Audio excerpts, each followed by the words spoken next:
एक, जीवधारियों का वर्गीकरण।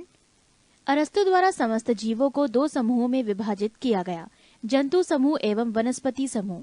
लीनियस ने भी अपनी पुस्तक सिस्टेमा नेचुरे में संपूर्ण जीवधारियों को दो जगतों किंगडम्स, पादप जगत प्लांट किंगडम तथा जंतु जगत एनिमल किंगडम में विभाजित किया। लीनियस ने वर्गीकरण की जो प्रणाली शुरू की, उसी से आधुनिक वर्गीकरण प्रणाली की नींव पड़ी। इसीलिए उन्हें आधुनिक वर्गीकरण के पिता, फादर ऑफ मॉडर्न टैक्सोनॉमी कहते हैं। जीवधारियों का 5 जगत वर्गीकरण, 5 किंगडम क्लासिफिकेशन ऑफ ऑर्गेनिज्म, परंपरागत द्विजगत वर्गीकरण का स्थान अंततः हिटकर द्वारा सन 1969 ईस्वी में प्रस्तावित 5 जगत प्रणाली ने ले लिया। इसके अनुसार समस्त जीवों को निम्नलिखित 5 जगत किंगडम में वर्गीकृत किया गया: 1 मोनेरा, 2 प्रोटिस्टा, 3 पादप, 4 कवक एवं 5 जंतु। 1 मोनेरा। इस जगत में सभी प्रोकैरियोटिक जीव अर्थात जीवाणु, साइनोबैक्टीरिया तथा आर्कीबैक्टीरिया सम्मिलित किए जाते हैं। तंतुमय जीवाणु भी इसी जगत के भाग हैं। 2 प्रोटिस्टा। इस जगत में विविध प्रकार के एक कोशिकीय, प्रायः जलीय, एक्वेटिक, यूकैरियोटिक जीव सम्मिलित किए गए हैं। पादप एवं जंतु के बीच स्थित युग्लिना इसी जगत में है। ये 2 प्रकार की जीवन पद्धति प्रदर्शित करती है: सूर्य के प्रकाश में स्वपोषित एवं प्रकाश के अभाव में इतर पोषित। इसके अंतर्गत साधारणतया प्रोटोजोआ आते हैं। पृष्ठ 366। 3 पादप प्लांटे। इस जगत में प्रायः वो सभी रंगीन बहुकोशिकीय प्रकाश संश्लेषी उत्पादक जीव सम्मिलित हैं। शैवाल, मांस, पुष्पीय तथा अपुष्पीय बीजीय पौधे इसी जगत के अंग हैं। 4 कवक फंगी। इस जगत में वो यूकैरियोटिक तथा परपोषित जीवधारी सम्मिलित किए जाते हैं, जिनमें अवशोषण द्वारा पोषण होता है। ये सभी इतरपोषी होते हैं। ये परजीवी अथवा मृतोपजीवी होते हैं। इसकी कोशिका भित्ति काइटिन की बनी होती है। 5 जंतु एनिमल। इस जगत में सभी बहुकोशिकीय जंतु, समभोजी, होलोजिक, यूकैरियोटिक उपभोक्ता जीव सम्मिलित किए जाते हैं। इनको मेटाजोआ भी कहते हैं। हाइड्रा, जेलीफिश, कृमि, सितारा, मछली, सरीसृप, उभयचर, पक्षी तथा स्तनधारी जीव इसी जगत के अंग हैं। जीवों के नामकरण की द्विनाम पद्धति। सन 1753 ईस्वी में कैरोलस लीनियस नामक वैज्ञानिक ने, जिन्हें वर्गीकी का जन्मदाता, फादर ऑफ टैक्सोनॉमी कहा जाता है, ने जीवों को द्विनाम पद्धति को प्रचलित किया। इस पद्धति के अनुसार प्रत्येक जीवधारी का नाम लैटिन भाषा के 2 शब्दों से मिलकर बनता है। पहला शब्द वंश नाम, जेनेरिक नेम, तथा दूसरा शब्द जाति नाम, स्पीशीज नेम कहलाता है। वंश तथा जाति नामों के बाद उस वर्गीकीविद वैज्ञानिकों का नाम लिखा जाता है, जिसने सबसे पहले उस जाति को खोजा या जिसने इस जाति को सबसे पहले वर्तमान नाम प्रदान किया। जैसे मानव का वैज्ञानिक नाम होमो सेपियंस लिन है। वास्तव में होमो उस वंश का नाम है जिसकी एक जाति सेपियंस है। लिन वास्तव में लीनियस शब्द का संक्षिप्त रूप है। इसका अर्थ यह है कि सबसे पहले लीनियस ने इस जाति को होमो सेपियंस नाम से पुकारा है। कुछ जीवधारियों के वैज्ञानिक नाम: मनुष्य मैन, होमो सेपियंस, मेढक फ्रॉग, राना टाइग्रियाना, बिल्ली कैट, फेलिस डोमेस्टिका, कुत्ता डॉग, कैनिस फेमिलाइरिस, गाय काव, बॉस इंडिकस, मक्खी हाउसफ्लाई, मुस्का डोमेस्टिका, आम मैंगो, मैंगीफेरा इंडिका, धान राइस, ओरिजा सैतिवा, गेहूं वीट, ट्रिटिकम एस्टिवम, मटर पी, पाइसम सैटिवम, चना ग्राम, साइसर एरियाटाइनम, सरसों मस्टर्ड, ब्रासिका कैम्पेस्ट्रिस। 2 कोशिका विज्ञान। जीव द्रव्य। जीव द्रव्य का नामकरण पुरकिंजे के द्वारा सन 1839 ईस्वी में किया गया। ये एक तरल गाढ़ा रंगहीन पाराभासी लसलसा वजन युक्त पदार्थ है। जीव की सारी जैविक क्रियाएं इसी के द्वारा होती हैं। हेक्सले के अनुसार जीव द्रव्य प्रोटोप्लाज्म जीवन का भौतिक आधार है। जीव द्रव्य 2 भागों में बटा होता है। 1 कोशिका द्रव्य साइटोप्लाज्म, ये कोशिका में केंद्रक एवं कोशिका झिल्ली के बीच रहता है। 2 केंद्रक द्रव्य न्यूक्लियोप्लाज्म, ये कोशिका में केंद्रक के अंदर रहता है। जीव द्रव्य का 99% भाग निम्न 4 तत्वों से मिलकर बना होता है। 1 ऑक्सीजन 76%, 2 कार्बन 10.5%, 3 हाइड्रोजन 10%, 4 2.5%। जीव द्रव्य का लगभग 80% भाग जल होता है। जीव द्रव्य में अकार्बनिक एवं कार्बनिक यौगिकों का अनुपात 81:19 का होता है। पृष्ठ 367। कोशिका सेल जीवन की सबसे छोटी कार्यात्मक एवं संरचनात्मक इकाई है। कोशिका के अध्ययन के विज्ञान को काइटोलॉजी कहा जाता है। कोशिका शब्द का प्रयोग सर्वप्रथम अंग्रेज वैज्ञानिक रॉबर्ट हुक ने सन 1665 ईस्वी में किया था। सबसे छोटी कोशिका जीवाणु माइक्रोप्लाज्म गैलीसेप्टिकमा की है। सबसे लंबी कोशिका तंत्रिका तंत्र की कोशिका है। सबसे बड़ी कोशिका शुतुरमुर्ग के अंडे की कोशिका है। कोशिका सिद्धांत का प्रतिपादन 1838 से 39 ईस्वी श्लाइडेन और श्वान ने किया। कोशिका सिद्धांत की मुख्य बातें इस प्रकार हैं। 1. प्रत्येक जीव की उत्पत्ति एक कोशिका से होती है। 2. प्रत्येक जीव का शरीर एक या अनेक कोशिकाओं का बना होता है। 3. प्रत्येक कोशिका एक स्वाधीन इकाई है, तथापि सभी कोशिकाएं मिलकर काम करती हैं। फलस्वरूप एक जीव का निर्माण होता है। 4. कोशिका का निर्माण जिस क्रिया से होता है उसमें केंद्रक मुख्य अभिकर्ता क्रिएटर होता है। कोशिका 2 प्रकार की होती है। 1. प्रोकैरियोटिक, 2. यूकैरियोटिक। प्रोकैरियोटिक कोशिका, इन कोशिकाओं में हिस्टोन प्रोटीन नहीं होता है, जिसके कारण क्रोटीरियन नहीं बन पाता है। केवल डीएनए का सूत्र ही गुणसूत्र के रूप में पड़ा रहता है। अन्य कोई आवरण इसे घेरे नहीं रहता है। अतः केंद्रक नाम की कोई विकसित कोशिकांग इसमें नहीं होता है। जीवाणुओं एवं नील हरित शैवालों में ऐसी ही कोशिकाएं मिलती हैं। यूकैरियोटिक कोशिका, इन कोशिकाओं में दोहरी झिल्ली के आवरण केंद्रक आवरण से घिरा सुस्पष्ट केंद्रक पाया जाता है, जिसमें डीएनए व हिस्टोन प्रोटीन के संयुक्त होने से बनी क्रोमेटिन तथा इसके अलावा केंद्रिका न्यूक्लियस होते हैं। प्रोकैरियोटिक तथा यूकैरियोटिक कोशिका में मुख्य अंतर। विशेषता या अंगक। कोशिका भित्ति प्रोकैरियोटिक प्रोटीन तथा कार्बोहाइड्रेट की बनी होती है। यूकैरियोटिक सेल्यूलोज की बनी होती है। माइटोकॉन्ड्रिया प्रोकैरियोटिक अनुपस्थित होता है, यूकैरियोटिक उपस्थित होता है। एंडोप्लाज्मिक रेटिकुलम प्रोकैरियोटिक अनुपस्थित होता है, यूकैरियोटिक में उपस्थित होता है। राइबोसोम प्रोकैरियोटिक 70 प्रकार के होते हैं, यूकैरियोटिक 80 प्रकार के होते हैं। गाल्जी काय प्रोकैरियोटिक अनुपस्थित होते हैं, यूकैरियोटिक उपस्थित होते हैं। केंद्रक झिल्ली प्रोकैरियोटिक अनुपस्थित होते हैं, यूकैरियोटिक उपस्थित होती है। लाइसोसोम प्रोकैरियोटिक अनुपस्थित होते हैं, यूकैरियोटिक उपस्थित होते हैं।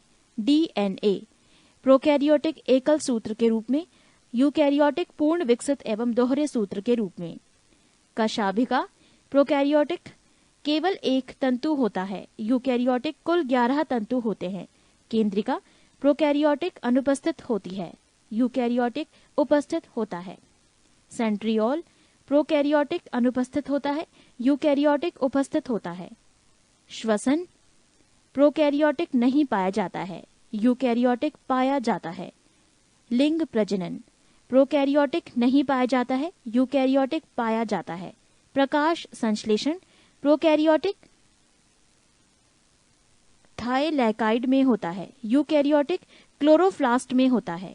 कोशिका विभाजन प्रोकैरियोटिक अर्धसूत्री प्रकार का होता है, यूकैरियोटिक अर्धसूत्री या समसूत्री प्रकार का होता है। पृष्ठ 368। कोशिका के मुख्य भाग, main parts of a cell. 1. कोशिका भित्ति, सेल वॉल। 1. ये केवल पादप कोशिका में पाया जाता है। 2. ये सेल्यूलोज का बना होता है। 3. ये कोशिका को निश्चित आकृति एवं आकार बनाए रखने में सहायक होता है। 2. कोशिका झिल्ली, सेल मेम्ब्रेन। कोशिका के सभी अवयव एक पतली झिल्ली के द्वारा घिरे रहते हैं। इस झिल्ली को कोशिका झिल्ली कहते हैं। ये अर्धपारगम्य झिल्ली सेमी पेरिमीबल मेम्ब्रेन होती है। इसका मुख्य कार्य कोशिका के अंदर जाने वाले एक एवं अंदर से बाहर आने वाले पदार्थों का निर्धारण करना है। 3. तारककाय, सेंट्रोसोम इसकी खोज बोबेरी ने की थी। ये केवल जंतु कोशिकाओं में पाया जाता है। तारककाय सेंट्रोसम के अंदर 1 या 2 कण जैसी रचना होती है जिसे सेंट्रियोल कहते हैं। समसूत्री विभाजन में ये ध्रुव का निर्माण करता है। 4. अंतःप्रदवीय जालिका एंडोप्लाज्मिक रेटिक्यूलम। एक और ये केंद्रक झिल्ली से व दूसरी ओर कोशिका कला से संबद्ध होता है। इस जालिका के कुछ भागों पर किनारे किनारे छोटी छोटी कणिकाएं लगी रहती हैं, जिन्हें राइबोसोम कहते हैं। ईआर का मुख्य कार्य उन सभी वसाओं व प्रोटीनों का संचरण ट्रांसपोर्टेशन करना है जो कि विभिन्न झिल्लियों मेम्ब्रेन्स जैसे कोशिका झिल्ली, केंद्रक झिल्ली आदि का निर्माण करते हैं। 5. राइबोसोम। सर्वप्रथम रॉबिन्सन एवं ब्राउन ने 1953 ईस्वी में पादप कोशिकाओं में तथा G.E. फैलाडे ने 1955 ईस्वी में जंतु कोशिका के राइबोसोम को देखा और 1958 में रॉबर्ट ने इसका नामकरण किया। ये राइबोन्यूक्लिक एसिड RNA नामक अम्ल व प्रोटीन की बनी होती है। ये प्रोटीन संश्लेषण के लिए उपयुक्त स्थान प्रदान करती है, अर्थात ये प्रोटीन का उत्पादक स्थल है। इसीलिए इसे प्रोटीन की फैक्ट्री ऑफ प्रोटीन भी कहा जाता है। नोट: स्तनी के लाल रुधिरकण में राइबोसोम नहीं पाया जाता है क्योंकि लाल रुधिरीकरण द्वारा प्रोटीन विश्लेषण नहीं होता है। 6. माइटोकॉन्ड्रिया। इसकी खोज अल्टमैन ने 1886 ईस्वी में की थी। बेंडा ने इसका नाम माइटोकॉन्ड्रिया दिया। यह कोशिका का श्वसन स्थल है। कोशिका में इसकी संख्या निश्चित नहीं होती है। ऊर्जा युक्त कार्बनिक पदार्थों का ऑक्सीकरण माइटोकॉन्ड्रिया में होता है, जिससे काफी मात्रा में ऊर्जा प्राप्त होती है। इसीलिए माइटोकॉन्ड्रिया को कोशिका का शक्ति केंद्र, पावर हाउस ऑफ सेल कहते हैं। इसे यूकेरियोटिक कोशिकाओं के भीतर प्रोकैरियोटिक कोशिकाएं माना जाता है। नोट: डीएनए केंद्रक के अलावा माइटोकॉन्ड्रिया एवं हरित लवक में पाया जाता है। 7. गाल्जी काय गॉल्जी बॉडी। इसकी खोज कैमिलो गॉल्जी इटली नामक वैज्ञानिकों ने की थी। ये सूक्ष्म नलिकाओं ट्यूबलेस के समूह एवं थैलियों का बना होता है। गाल्जी कॉम्प्लेक्स में कोशिका द्वारा संश्लेषित प्रोटीनों व अन्य पदार्थों की पुटिकाओं के रूप में पैकिंग की जाती है। ये पुटिकाएं गंतव्य स्थान पर उस पदार्थ को पहुंचा देती हैं। यदि कोई पदार्थ कोशिका से बाहर स्रावित होता है तो उस पदार्थ वाली पुटिकाएं उसे कोशिका झिल्ली के पदार्थ कोशिका से माध्यम से बाहर निकलवा देती है। इस प्रकार गाल्जिकाय को हम कोशिका के अणुओं का यातायात प्रबंधक भी कह सकते हैं। ये कोशिका भित्ति एवं लाइसोसोम के निर्माण भी करते हैं। गाल्जी कॉम्प्लेक्स में साधारण शर्करा में कार्बोहाइड्रेट का संश्लेषण होता है, जो राइबोसोम में निर्मित प्रोटीन से मिलकर ग्लाइकोप्रोटीन बनाता है। 8. लाइसोसोम। इसकी खोज डी डूबे नामक वैज्ञानिक ने की थी। ये सूक्ष्म गोल इकहरी झिल्ली से घिरी थैली जैसी रचना होती है। इसका सबसे प्रमुख कार्य बाहरी पदार्थों का भक्षण एवं पाचन करना है। इसमें 24 प्रकार के एंजाइम पाए जाते हैं। इसे आत्मघाती थैली सुसाइड वेसिकल भी कहते हैं। नोट: स्तनधारियों के लाल रक्त कणिका में लाइसोसोम नहीं पाया जाता है। पृष्ठ 369। 9. लवक प्लास्टिड। ये केवल पादप कोशिका में पाए जाते हैं। ये 3 प्रकार के होते हैं। 1. हरित लवक क्लोरोप्लास्ट, 2. अवर्णी लवक लियोकोप्लास्ट एवं 3. वर्णी लवक क्रोमोप्लास्ट। 1. हरित लवक क्लोरोप्लास्ट। ये हरा रंग का होता है क्योंकि इसके अंदर एक हरे रंग का पदार्थ पर्ण रहित क्लोरोफिल होता है। इसी की सहायता से पौधा प्रकाश संश्लेषण करता है और भोजन बनाता है। इसलिए हरित लवक को पादप कोशिका की रसोई कहते हैं। नोट: पत्तियों का रंग पीला उनमें कैरोटीन के निर्माण होने के कारण होता है। 2. अवर्णी लवक लियोकोप्लास्ट। ये रंगहीन लवक है। ये पौधे के उन भागों की कोशिकाओं में पाया जाता है जो सूर्य के प्रकाश से वंचित है, जैसे कि जड़ों में, भूमिगत तनों आदि में। ये भोज्य पदार्थों का संग्रह करने वाला लवक है। 3. वर्णी लवक क्रोमोप्लास्ट। ये रंगीन लवक होते हैं जो प्रायः लाल, पीले, नारंगी रंग के होते हैं। ये पौधे के रंगीन भाग जैसे पुष्प, फल भित्ति, बीज आदि में पाए जाते हैं। वर्णी लवक के अन्य उदाहरण टमाटर में लाइकोपेन, गाजर में कैरोटीन, चुकंदर में विटानिन। 10. रस घानी वैक्यूलिस। ये कोशिका की निर्जीव रचना है। इसमें तरल पदार्थ भरी होती है। जंतु कोशिकाओं में ये अनेक व बहुत छोटी होती है, परंतु पादप कोशिका में प्रायः बहुत बड़ी और केंद्र में स्थित होती है। 11 केंद्रक न्यूक्लियस ये कोशिका का सबसे प्रमुख अंग होता है। ये कोशिका के प्रबंधक के समान कार्य करता है। केंद्रक द्रव्य में धागेनुमा पदार्थ जाल के रूप में बिखरा दिखलाई पड़ता है। इसे क्रोमैटिन कहते हैं। ये प्रोटीन एवं डीएनए डीऑक्सी राइबोन्यूक्लिक एसिड का बना होता है। कोशिका विभाजन के समय क्रोमेटिन सिकुड़कर अनेक मोटे व छोटे धागे के रूप में संगठित हो जाते हैं। इन धागों को गुणसूत्र क्रोमोसोम कहते हैं। प्रत्येक जाति के जीवधारियों में सभी कोशिकाओं के केंद्रक में गुणसूत्र की संख्या निश्चित होती है। जैसे मानव में 23 जोड़ा, चिंपांजी में 24 जोड़ा, बंदर में 21 जोड़े। प्रत्येक गुणसूत्र में जेली के समान एक गाढ़ा भाग होता है जिसे मैट्रिक्स कहते हैं। मैट्रिक्स में 2 परस्पर लिपटे महीन एवं कुंडलित सूत्र दिखलाई पड़ते हैं जिन्हें क्रोमोनिमेटा कहते हैं। प्रत्येक क्रोमोनिमेटा एक अर्ध गुणसूत्र क्रोमेटिड कहलाता है। इस प्रकार प्रत्येक गुणसूत्र 2 क्रोमेटिडों का बना होता है। दोनों क्रोमेटिडो एक निश्चित स्थान पर एक दूसरे से जुड़े होते हैं जिसे सेंट्रोमियर कहते हैं। गुणसूत्रों पर बहुत से जीन स्थित होते हैं जो एक पीढ़ी से दूसरी पीढ़ी तक लक्षणों को हस्तांतरित करते हैं और हमारे आनुवांशिक गुणों के लिए उत्तरदायी होते हैं। चूंकि ये जीन गुणसूत्रों पर स्थिर होते हैं एवं गुणसूत्रों के माध्यम से ही पीढ़ी दर पीढ़ी हस्तांतरित होते हैं, इसीलिए गुणसूत्रों को वंशागति का वाहक कहा जाता है। क्रोमैटिन के अलावा केंद्रक में एक सघन घोल रचनाएं दिखलाई पड़ती हैं। इसे केंद्रिका न्यूक्लियस कहते हैं। इसमें राइबोसोम के लिए आरएनए राइबोन्यूक्लिक एसिड का संश्लेषण होता है। डीएनए एवं आरएनए की संरचना। डीएनए की अधिकांश मात्रा केंद्रक में होती है, यद्यपि इसकी कुछ मात्रा माइटोकॉन्ड्रिया तथा हरित लवक में भी होती है। डीएनए पॉलीन्यूक्लियोटाइड होते हैं। Polynucleotide chain DNA. Nucleotide, nucleoside, phosphate, nucleoside, sugar and base, क्षार। पृष्ठ 370। क्षार, बेस। डीएनए में उपस्थित क्षार 4 प्रकार के होते हैं। एडिनिन बराबर A, गुआनिन बराबर G, थायमिन बराबर T तथा साइटोसिन बराबर C। डीएनए में अणु संख्या के आधार पर एडिनिन सदैव थायमिन से, साइटोसिन सदैव गुआनिन से जुड़ा रहता है। एडिनिन व थायमिन के बीच 2 हाइड्रोजन आबंध तथा साइटोसिन व गुआनिन के बीच 3 हाइड्रोजन आबंध होते हैं।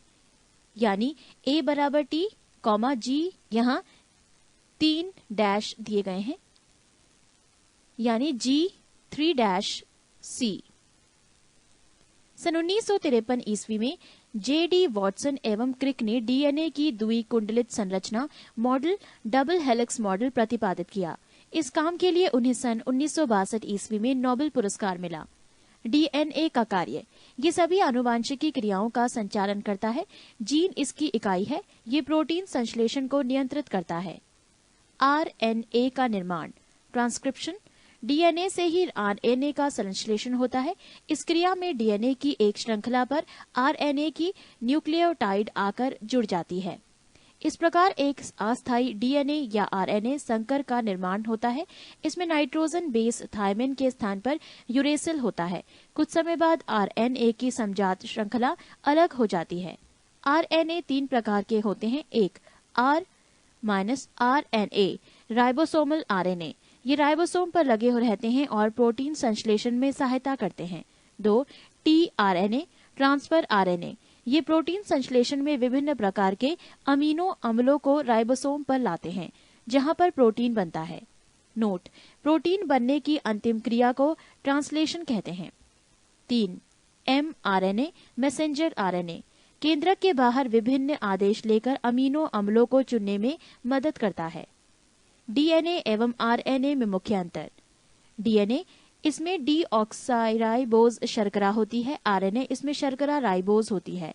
2 इसमें बेस एडिनिन, गुआनिन, थायमिन एवं साइटोसिन होते हैं। आरएनए इसमें बेस थायमिन की जगह यूरेसिल आ जाता है। 3 ये मुख्यतः केंद्रक में पाया जाता है। आरएनए ये केंद्रक एवं कोशिका द्रव्य दोनों में पाया जाता है। पादप एवं जंतु कोशिका में मुख्य अंतर। पादप कोशिका 1 इसमें कोशिका भित्ति पाई जाती है। 1 इसमें जंतु कोशिका 1, इसमें कोशिका भित्ति अनुपस्थित है। पादप कोशिका 2, इसमें लवक पाई जाती है। जंतु कोशिका 2, इसमें लवक अनुपस्थित होती है। 3, पादप कोशिका तारककाय अनुपस्थित रहता है। जंतु कोशिका तारककाय सेंट्रोसम उपस्थित रहता है। रिक्तिका वैक्यूलोस बड़ी होती है। जंतु कोशिका रिक्तिका वैक्यूलोस छोटी होती है। 5, इसका आकार लगभग आयताकार होता है। जंतु कोशिका 5, इसका आकार लगभग वृत्ताकार होता है। पृष्ठ 371। कोशिका विभाजन। कोशिका विभाजन सेल डिवीजन को सर्वप्रथम 1855 ईस्वी में विरचाऊ ने देखा। कोशिका का विभाजन मुख्यतः 3 प्रकार से होते हैं। 1, असूत्री विभाजन एमिटोसिस, 2, समसूत्री विभाजन माइटोसिस एवं 3, अर्धसूत्री विभाजन मेयोसिस। 1, असूत्री विभाजन एमिटोसिस। ये विभाजन अविकसित कोशिकाओं जैसे जीवाणु, नील हरित शैवाल, यीस्ट, अमीबा तथा प्रोटोजोआ में होता है। 2, समसूत्री विभाजन माइटोसिस। समसूत्री विभाजन की प्रक्रिया को जंतु कोशिकाओं में सबसे पहले जर्मनी के जीव वैज्ञानिक वाल्थेर फ्लेमिंग ने 1879 ईस्वी में देखा। उन्होंने ही सन 1882 में इस प्रक्रिया को माइटोसिस नाम दिया। ये विभाजन कायिक कोशिका सोमैटिक सेल में होता है। अध्ययन की सुविधा के लिए समसूत्री विभाजन को 5 चरणों में बांटते हैं, जो निम्न हैं। 1, अंतरा अवस्था इंटरफेज, 2, पूर्वावस्था प्रोफेज, 3, मध्य अवस्था मेटाफेज, 4, पश्चावस्था एनाफेज, 5, अंत्यावस्था टेलोफेज। इस विभाजन के फलस्वरूप एक जनक कोशिका पेरेंट सेल से 2 संतति डॉटर सेल का निर्माण होता है। प्रत्येक संतति कोशिका में गुणसूत्र की संख्या जनक कोशिका पेरेंट सेल के बराबर होती है। समसूत्री विभाजन की पश्चावस्था एनाफेज सबसे छोटी होती है। वो केवल 2 से 3 मिनट में समाप्त हो जाती है। 3, अर्धसूत्री विभाजन मेयोसिस। फॉर्मर तथा मूरे 1905 ने कोशिकाओं में अर्धसूत्री विभाजन को मेयोसिस नाम दिया। अर्धसूत्री विभाजन की खोज सर्वप्रथम वीजमैन ने की थी, लेकिन इसका सर्वप्रथम विस्तृत अध्ययन स्ट्रॉसबर्गर ने 1888 ईस्वी में किया। ये विभाजन जनन कोशिकाओं में होता है। अर्धसूत्री कोशिका विभाजन निम्न 2 चरणों में पूरा होता है। 1, अर्धसूत्री प्रथम, 2, अर्धसूत्री द्वितीय। अर्धसूत्री प्रथम में गुणसूत्रों की संख्या आधी रह जाती है, इसीलिए इसे न्यूनकारी विभाजन रिडक्शन डिवीजन भी कहते हैं। अर्धसूत्री प्रथम विभाजन में 4 अवस्थाएं होती हैं। 1, प्रोफेज 1, 2, मेटाफेज 1, 3, एनाफेज 1, 4, टेलीफोज 1। प्रोफेज 1 सबसे लंबी प्रावस्था होती है, जो कि 5 उप अवस्थाओं में पूरी होती है। 1, लेप्टोटीन, 2, जाइगोटीन, 3, पैकिटीन, 4, डिप्लोटीन एवं 5, डाइकिनेसिस। 1, लेप्टोटीन। 1, गुणसूत्र उलझे हुए पतले धागों की तरह दिखाई पड़ते हैं, इन्हें क्रोमिनिमेटा कहते हैं। 2, गुणसूत्र की संख्या द्विगुणित डाइप्लोसिड होती है। 2, जाइगोटीन। 1, समजात गुणसूत्र एक साथ होकर जोड़े बनाते हैं, इसे सिनेप्सिस कहते हैं। 2, सेंट्रियोल एक दूसरे से अलग होकर केंद्रक के विपरीत ध्रुवों पर चले जाते हैं। 3, प्रोटीन एवं आरएनए संश्लेषण के फलस्वरूप केंद्रिका बड़ी हो जाती है। 3, पैकाटीन। 1, प्रत्येक जोड़े के गुणसूत्र छोटे और मोटे हो जाते हैं। 2, द्वियुज का प्रत्येक सदस्य अनुदैर्ध्य रूप से विभाजित होकर 2 अनुजात गुणसूत्रों या क्रोमेटिडों में बंट जाता है। इस प्रकार 2 समजात गुणसूत्रों के एक द्वियुज से अब 4 क्रोमेटिड बन जाते हैं। इनमें 2 मात्र तथा 2 पितृ क्रोमेटिड होते हैं। कभी कभी मात्र और पितृ क्रोमेटिड एक या ज्यादा स्थान पर एक दूसरे से क्रॉस करते हैं। ऐसे बिंदु पर मात्र तथा पितृ क्रोमेटिड टूट जाते हैं और एक क्रोमेटिड का टूटा हुआ भाग दूसरे क्रोमेटिड के टूटे स्थान पर से टूट जाते हैं। पृष्ठ 372। इसे क्रॉसिंग ओवर कहते हैं और इस प्रकार जीन का नए ढंग से वितरण हो जाता है, अर्थात जीन विनिमय पैकाटिन अवस्था में होता है। इस क्रिया में रिकॉम्बिनेज एंजाइम भाग लेते हैं। नोट: क्रॉसिंग ओवर हमेशा नॉनस्टर क्रोमेटिड के बीच होता है। 4, डिप्लॉटिन। 1, समजात गुणसूत्र अलग होने लगते हैं, परंतु जोड़े के 2 सदस्य पूर्ण रूप से अलग नहीं हो पाते, क्योंकि वो कहीं कहीं एक दूसरे से एक्स के रूप में उलझे रहते हैं। ऐसे स्थानों को काईएज़मेटा कहते हैं। काईएज़मेटा की औसत संख्या को बारंबारता काईज़मेटा फ्रीक्वेंसी कहते हैं। 2, काईएज़मेटा का अंत्यकरण टर्मिनाइलाइजेशन हो जाता है। 5. डाइकिनेसिस, केंद्रक कला एवं केंद्रिका लुप्त हो जाती है। अर्धसूत्री विभाजन द्वितीय समसूत्री विभाजन के समान होता है। अर्धसूत्री विभाजन में एक जनक कोशिका पेरेंट सेल से 4 संतति कोशिका डॉटर सेल का निर्माण होता है। समसूत्री एवं अर्धसूत्री विभाजन में अंतर। समसूत्री विभाजन 1, ये विभाजन कायक सोमैटिक कोशिका में होता है। अर्धसूत्री विभाजन 1, ये विभाजन जनन कोशिकाओं में होता है। 2. समसूत्री विभाजन, इस विभाजन में कम समय लगता है। अर्धसूत्री विभाजन, इस विभाजन में अधिक समय लगता है। समसूत्री विभाजन, इस विभाजन के द्वारा एक कोशिका से 2 कोशिकाएं बनती हैं। अर्धसूत्री विभाजन, इस विभाजन में एक कोशिका से 4 कोशिकाओं का निर्माण होता है। 4. समसूत्री विभाजन, संतति कोशिका में जनक जैसे ही गुणसूत्र होने के कारण आनुवांशिक विविधता नहीं होती। 4. अर्धसूत्री विभाजन, संतति कोशिकाओं में जनकों से भिन्न गुणसूत्र होने के कारण आनुवांशिक विविधता होती है।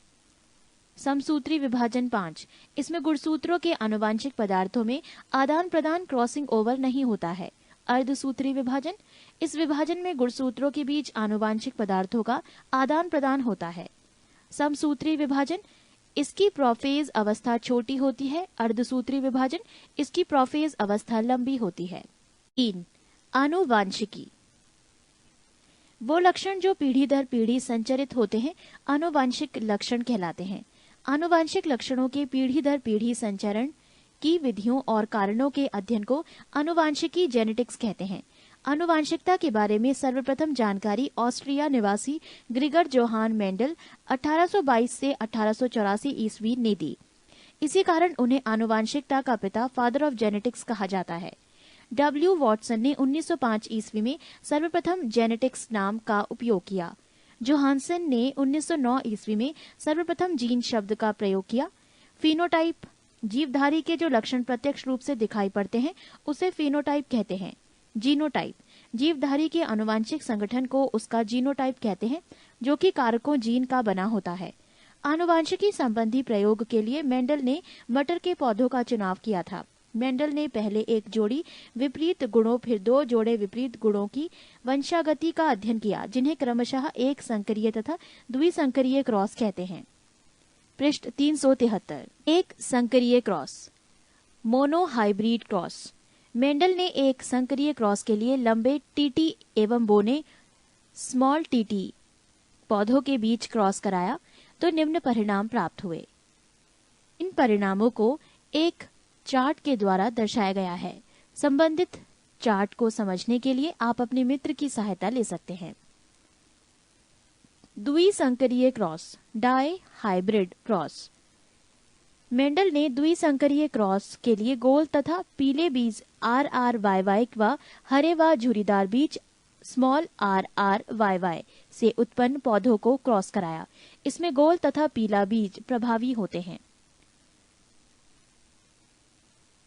गोल तथा पीला, कैपिटल RRYY, तीर RY गैमेट, झुरीदार तथा हरा स्मॉल RRYY, तीर RY gamete, dot dot dot P1 पैतृक पौधा। R capital R small r, capital Y small y, गोल तथा पीला संकर बीज डॉट डॉट डॉट F1। यहाँ स्वपरागण 2 भागों में बांटा गया है। एक capital R small r, capital Y small y यानी गोल और पीला क्रॉस।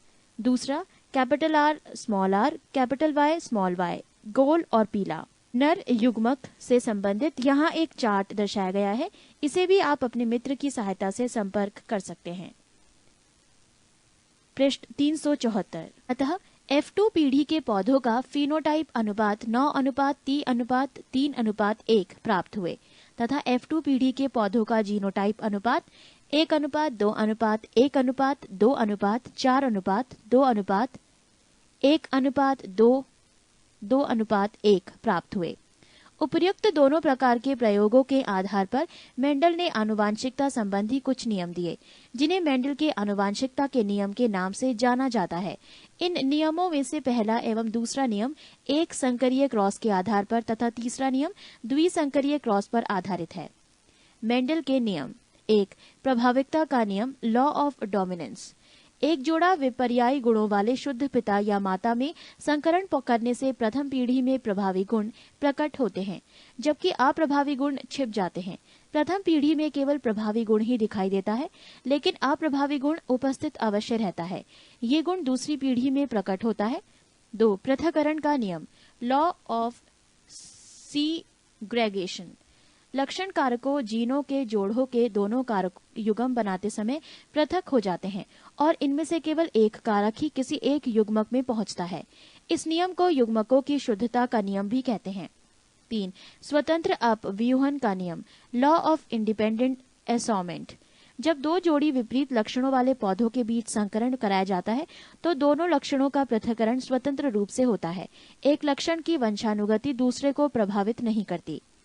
युग्म विकल्पी एलिलेस। एक ही गुण के विभिन्न विपर्यायी रूपों को प्रकट करने वाले लक्षण कारकों को एक दूसरे का युग्म विकल्पी या एलील कहते हैं। सहलग्नता लिंकेज। एक ही गुणसूत्र पर स्थित जीनों में एक साथ वंशगत होने की प्रवृत्ति पाई जाती है। जीनों की इस प्रवृत्ति को सहलग्नता कहते हैं, जबकि जीन जो एक ही गुणसूत्र पर स्थापित होते हैं और एक साथ वंशानुगत होते हैं उन्हें सहलग्न जीन, लिंक्ड जीन्स कहते हैं। लिंग सहलग्न जीन, सेक्स लिंक्ड जीन्स, लिंग सहलग्न गुणों को एक पीढ़ी से दूसरी पीढ़ी में ले जाते हैं। वास्तव में एक्स गुणसूत्र पर स्थित जीन ही लिंग सहलग्न जीन कहे जाते हैं, क्योंकि इसका प्रभाव नर तथा मादा दोनों पर पड़ता है। लिंग सहलग्नता की सर्वप्रथम विस्तृत व्याख्या मार्गन 1910 ने की थी। मनुष्यों में कई लिंग सहलग्न गुण जैसे रंग वर्णांधता, गंजापन, हीमोफीलिया, मायोपिया, हाइपरट्राइकोसिस इत्यादि पाए जाते हैं। लिंग सहलग्न गुण स्त्रियों की अपेक्षा पुरुषों में ज्यादा प्रकट होते हैं। जीव या जाति तथा गुणसूत्र।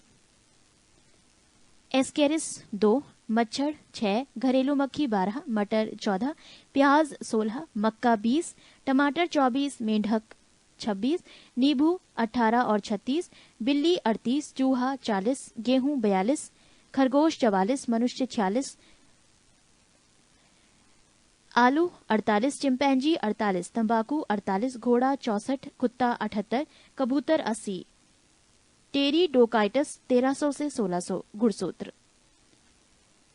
मानव आनुवांशिकी ह्यूमन जेनेटिक।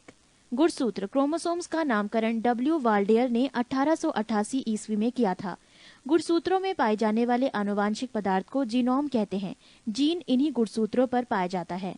गुणसूत्रों के बाहर जीन यदि कोशिका द्रव्य के कोशिकांगों में होती हैं तो उन्हें प्लाज्मा जीन कहते हैं। 1956 ईस्वी में इस एस बेंजर द्वारा जीन की आधुनिक विचारधारा दी गई। इसके अनुसार जीन के कार्य की इकाई सिस्ट्रॉन, उत्परिवर्तन की इकाई म्यूट्रॉन तथा पुनः संयोजन की इकाई को रैकॉन कहते हैं। मानव में 20 आवश्यक अमीनो एसिड पाए जाते हैं। पृष्ठ 375। आर्थर कोर्नबर्ग ने 1962 ईस्वी में डीएनए पॉलीमेरेज नामक एंजाइम की खोज की, जिनकी सहायता से डीएनए का संश्लेषण होता है। मनुष्य में लिंग निर्धारण। मनुष्य में गुणसूत्रों की संख्या 46 होती है। प्रत्येक संतान को समजात गुणसूत्रों की प्रत्येक जोड़ी का एक गुणसूत्र अंडाणु के द्वारा माता से तथा दूसरा शुक्राणु के द्वारा पिता से प्राप्त होता है। शुक्र जनन स्पर्मेटोजेनेसिस में अर्धसूत्री विभाजन द्वारा 2 प्रकार के शुक्राणु बनते हैं। आधे वो जिनमें 23वीं जोड़ी का एक्स गुणसूत्र आता है, अर्थात 22+X, और आधे वो जिनमें 23वीं जोड़ी में Y गुणसूत्र जाता है। 22+Y नारियों में एक समान प्रकार का गुणसूत्र अर्थात 22+X तथा 22+X वाले अंडाणु पाए जाते हैं। निषेचन के समय यदि अंडाणु X गुणसूत्र वाले शुक्राणु से मिलता है तो युग्मनज ज़ायगोट में 23वीं जोड़ी XX होगी और इससे बनने वाली संतान लड़की होगी। इसके विपरीत किसी अंडाणु से Y गुणसूत्र वाला शुक्राणु निषेचित होगा तो XY गुणसूत्र वाला युग्मनज बनेगा तथा संतान लड़का होगा। अतः पुरुष का गुणसूत्र संतान में लिंग निर्धारण के लिए उत्तरदायी है। नोट: परकनली शिशु के मामले में निषेचन परकनली के अंदर होता है। अध्याय 8 जीव विज्ञान। जीव विज्ञान यानी बायोलॉजी। ये विज्ञान की वो शाखा है जिसके अंतर्गत जीवधारियों का अध्ययन किया जाता है। बायोलॉजी, बायो का अर्थ है जीवन, लाइफ, लोगोस का अर्थ है अध्ययन यानी स्टडी, अर्थात जीवन का अध्ययन की बायोलॉजी कहलाता है। जीव विज्ञान शब्द का प्रयोग सर्वप्रथम लेमार्क फ्रांस एवं ट्रेवेरिनियस जर्मनी नामक वैज्ञानिकों ने 1801 ईस्वी में किया था। जीव विज्ञान का एक क्रमबद्ध ज्ञान के रूप में विकास प्रसिद्ध ग्रीक दार्शनिक अरिस्टोटल 384 से 322 बीसी के काल में हुआ। उन्होंने ही सर्वप्रथम पौधों एवं जंतुओं के जीवन के विभिन्न पक्षों के विषय में अपने विचार प्रकट किए। इसीलिए अरस्तु को जीव विज्ञान का जनक, फादर ऑफ बायोलॉजी कहते हैं। इन्हें जंतु विज्ञान के जनक, फादर ऑफ जूलॉजी भी कहते हैं। जीव विज्ञान की कुछ शाखाएं: एपीकल्चर, मधुमक्खी पालन का अध्ययन; सेरिकल्चर, रेशम कीट पालने का अध्ययन; पीसीकल्चर, मत्स्य पालन का अध्ययन; माइकोलॉजी, कवकों का अध्ययन; फाइकोलॉजी, शैवालों का अध्ययन; एंथोलॉजी, पुष्पों का अध्ययन; पोमोलॉजी, फलों का अध्ययन; आर्निथोलॉजी, पक्षियों का अध्ययन; इक्थियोलॉजी, मछलियों का अध्ययन; एंटोमोलॉजी, कीटों का अध्ययन; डेंड्रोलॉजी, वृक्षों एवं झाड़ियों का अध्ययन; ओफियोलॉजी, सर्पों, स्नेक्स का अध्ययन; सारोलॉजी, छिपकलियों का अध्ययन; सिल्वीकल्चर, काष्ठी पेड़ों का संवर्धन। जैव विकास, प्रारंभिक निम्न कोटि के जीवों से क्रमिक परिवर्तनों द्वारा अधिकाधिक जीवों की उत्पत्ति को जैव विकास, ऑर्गेनिक इवोल्यूशन कहा जाता है। जीव जंतुओं की रचना, कार्य की एवं रसायनी, भ्रूणीय विकास, वितरण आदि में विशेष क्रम व आपसी संबंध के आधार पर सिद्ध किया गया है कि जैव विकास हुआ है। Lamarck, Darwin, Wallace, D Vries आदि ने जैव विकास के संबंध में अपनी अपनी परिकल्पनाओं को सिद्ध करने के लिए इन्हीं संबंधों को दर्शाने वाले निम्नलिखित प्रमाण प्रस्तुत किए हैं। 1. वर्गीकरण से प्रमाण। 2. तुलनात्मक शरीर रचना से प्रमाण। 3. अवशोषी अंगों से प्रमाण। 4. संयोजता जंतुओं से प्रमाण। 5. पूर्वजता से प्रमाण। 6. तुलनात्मक भ्रौणिकी से प्रमाण। 7. भौगोलिक वितरण से प्रमाण। 8. तुलनात्मक कार्यकी एवं जीव रसायनी से प्रमाण। 9. अनुवांशिकी से प्रमाण। 10. पशुपालन से प्रमाण। 11. रक्षात्मक समरूपता से प्रमाण। 12. जीवाश्म विज्ञान एवं जीवाश्मकों से प्रमाण। समजात अंग, होमोलोगस ऑर्गन, ऐसे अंग जो विभिन्न कार्यों के लिए उपायोजित हो जाने के कारण काफी असमान दिखाई दे सकते हैं, परंतु मूल रचना एवं भ्रूणीय परिवर्धन में समान होते हैं, समजात अंग कहलाते हैं। उदाहरण: सील के फ्लीपर, चमगादड़ के पंख, घोड़े की अगली टांग, बिल्ली का पंजा तथा मनुष्य के हाथ की मौलिक रचना एक जैसी होती है। इन सभी में ह्यूमरेस, रेडियो अल्ना, कार्पलस, मेटाकार्पलस आदि अस्थियां होती हैं। इनका भ्रौणकीय विकास भी एक सा ही होता है, परंतु इन सभी का कार्य अलग अलग होता है। सील का फ्लीपर तैरने के लिए, चमगादड़ के पंख उड़ने के लिए, घोड़े की टांग दौड़ने के लिए तथा मनुष्य का हाथ वस्तु को पकड़ने के लिए अनुकूलित होता है। समरूप अंग, एनालोगस ऑर्गन, ऐसे अंग जो समान कार्य के लिए उपयोजित हो जाने के कारण समान दिखाई देते हैं, परंतु मूल रचना एवं भ्रूणीय परिवर्धन में भिन्न होते हैं, समरूप अंग कहलाते हैं। उदाहरण: तितली, पक्षियों तथा चमगादड़ के पंख उड़ने का कार्य करते हैं और देखने में एक समान लगते हैं, परंतु इन सभी की उत्पत्ति अलग अलग ढंग से होती है। तितलियों के पंख की रचना शरीर भित्ति को भेज द्वारा, पक्षियों के पंख की रचना इनकी अग्रपादों पर परों द्वारा, चमगादड़ के पंख की रचना हाथ की 4 लंबी उंगलियों तथा छड़ के बीच फैली त्वचा से हुई है।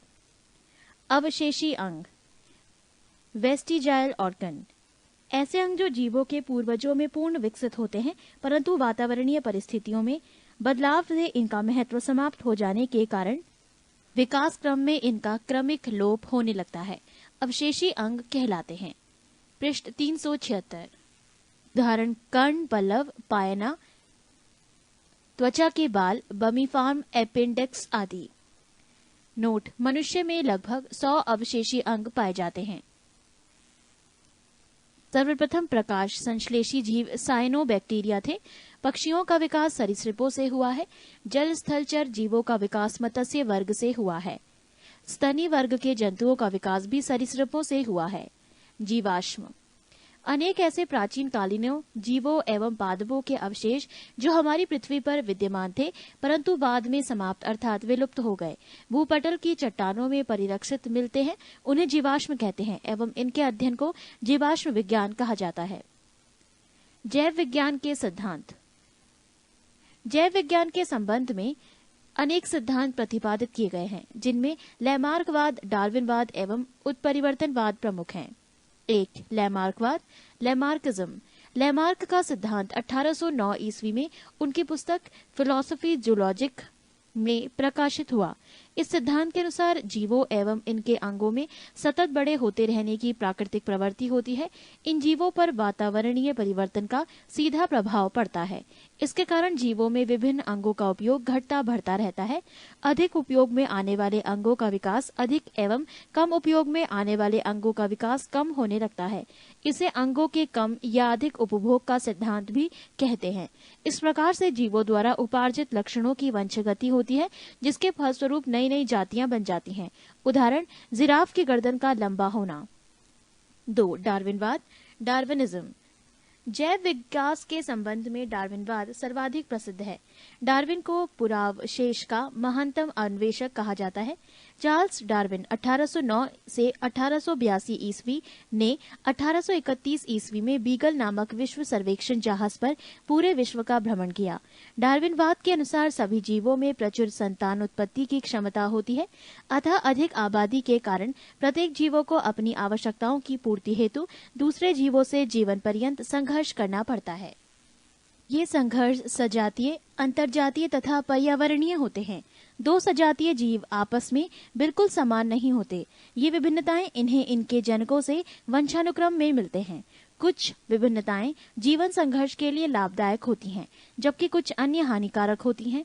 जीवों में विभिन्नताएं वातावरणीय दशाओं के अनुकूल होने पर वो बहुमुखी जीवन संघर्ष में सफल होते हैं। उपयोगी विभिन्नताएं पीढ़ी दर पीढ़ी इकट्ठी होती रहती है और काफी समय बाद उत्पन्न जीवधारियों के लक्षण मूल जीवधारियों से इतने भिन्न हो जाते हैं कि एक नई जाति बन जाती है। नव डार्विनवाद, नियो डार्विनिज्म। डार्विन के पश्चात इनके समर्थकों द्वारा डार्विनवाद को जीनवाद के ढांचे में ढाल दिया गया, जिसे नव डार्विनवाद कहा जाता है।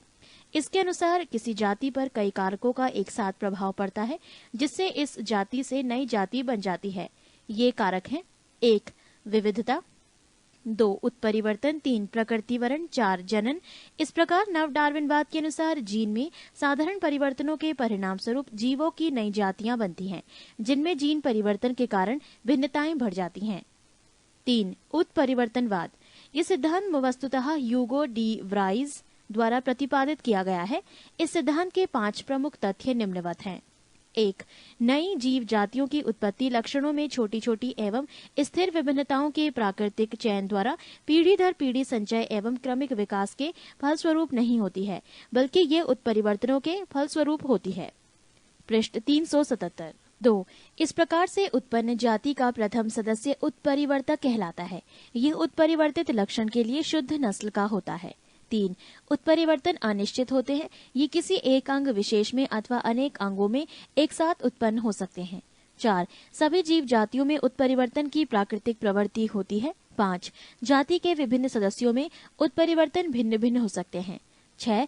उपयुक्त उत्परिवर्तनों के फलस्वरूप अचानक ऐसे जीवधारी उत्पन्न हो सकते हैं जो जनक से इतने अधिक भिन्न हो कि उन्हें एक नई जाति माना जा सके। 5. वनस्पति विज्ञान। विभिन्न प्रकार के पेड़ पौधों तथा उनके क्रियाकलापों के अध्ययन को वनस्पति विज्ञान कहते हैं, यानी बॉटनी कहते हैं। थियोफ्रेस्टस को वनस्पति विज्ञान का जनक कहा जाता है।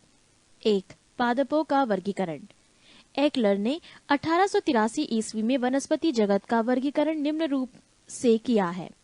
पादप जगत: 1. अपुष्पोद्भिद क्राइपोटोजैम। 2. पुष्पोद्भिद वर्ग फेनेरोजेम। अपुष्पोद्भिद के 3 भाग होते हैं: थैलोफाइटा, ब्रायोफाइटा, टेरिडोफाइटा। थैलोफाइटा के भी 3 भाग होते हैं: शैवाल, एल्गे, कवक, फंगी, 3 जीवाणु, बैक्टीरिया। पुष्पोद्भिद वर्ग के 2 वर्ग होते हैं: नग्नबीजी तथा आवर्तबीजी। आवर्तबीजी के भी दो भाग होते हैं, एक बीजपत्री तथा द्विबीजपत्री, मोनोकॉट और डाइकॉट। अपुष्पोद्भिद पौधा ट्राइपोजेमस। इस वर्ग के पौधों में पुष्प तथा बीज नहीं होता है। इन्हें निम्न समूहों में बांटा गया। थैलोफाइटा, ये वनस्पति जगत का सबसे बड़ा समूह है। इस समूह के पौधों का शरीर सुकाए थैलस होता है, अर्थात पौधे जड़, तना एवं पत्ती आदि में विभक्त नहीं होते। इसमें संवहन ऊतक नहीं होता है। शैवाल एल्गे, शैवालों के अध्ययन को फाइकोलॉजी कहते हैं। शैवाल प्रायः पर्णहरित युक्त, संवहन ऊतक रहित, आत्मपोषी, ऑटोट्रोपिक होते हैं। इनका शरीर सुकाए सदृश होता है। लाभदायक शैवाल एक भोजन के रूप में फॉरफाइरा अल्बा, सरगासन, लेमिनेरिया, नॉस्टॉक आदि। दो आयोडीन बनाने में लेमिनेरिया, फ्यूकस, एक्लोनिया आदि। तीन खाद के रूप में नास्टॉक, एनाबीना, केल्प आदि। पृष्ठ 378। चार औषधियां बनाने में क्लोरेला से क्लोरेलिन नामक प्रतिजैविक एवं लेमिनेरिया से टिंचर आयोडीन बनाई जाती है। 5 अनुसंधान कार्यों में क्लोरेला, एसिटेबुलेरिया या बेलोनिया आदि। नोट: क्लोरेला नामक शैवाल को अंतरिक्ष यान के केबिन के हौज में उगाकर अंतरिक्ष यात्रा को प्रोटीन युक्त भोजन, जल और ऑक्सीजन प्राप्त हो सकते हैं। कवक फंगी, इसके अध्ययन को कवक विज्ञान माइकोलॉजी कहा जाता है। कवक पर्णहरित रहित, सकेंद्रीय, संवहन ऊतक रहित थैलोफाइट है। कवक में संचित भोजन ग्लाइकोजन के रूप में रहता है। इनकी कोशिका भित्ति काइटिन की बनी है। रोग तथा कवक दमा, एस्परलिजस फ्यूमिगेटस, एथिलीट वूट, टीनिया पेडिस, खाज, एकेरस स्केबीज, गंजापन, टीनिया केपेटिस, दाद, टाइकोफाइटान, लेस्कोसए। कवक पौधों में गंभीर रोग उत्पन्न करते हैं। सबसे अधिक हानि रस्ट और समट से होती है।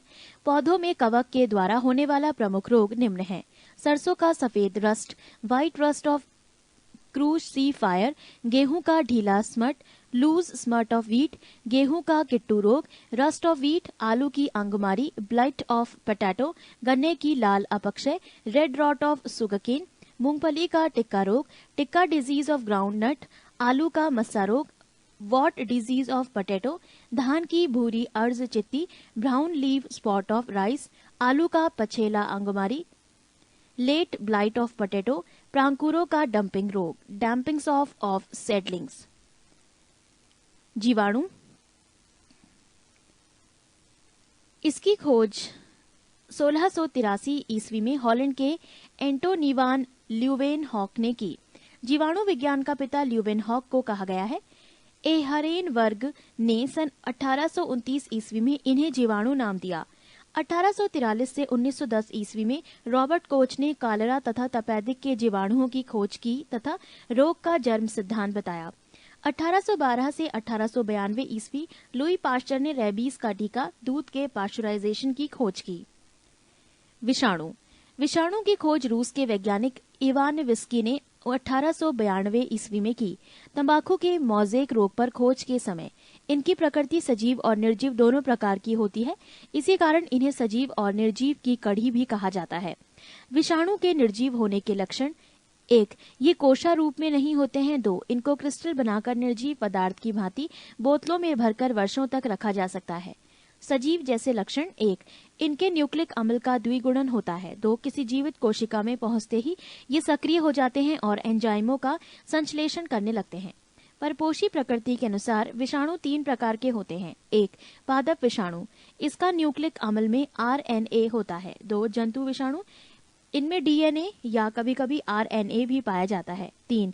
बैक्टीरियाफेज या जीवाणु भोजी, ये केवल जीवाणुओं पर आश्रित रहते हैं।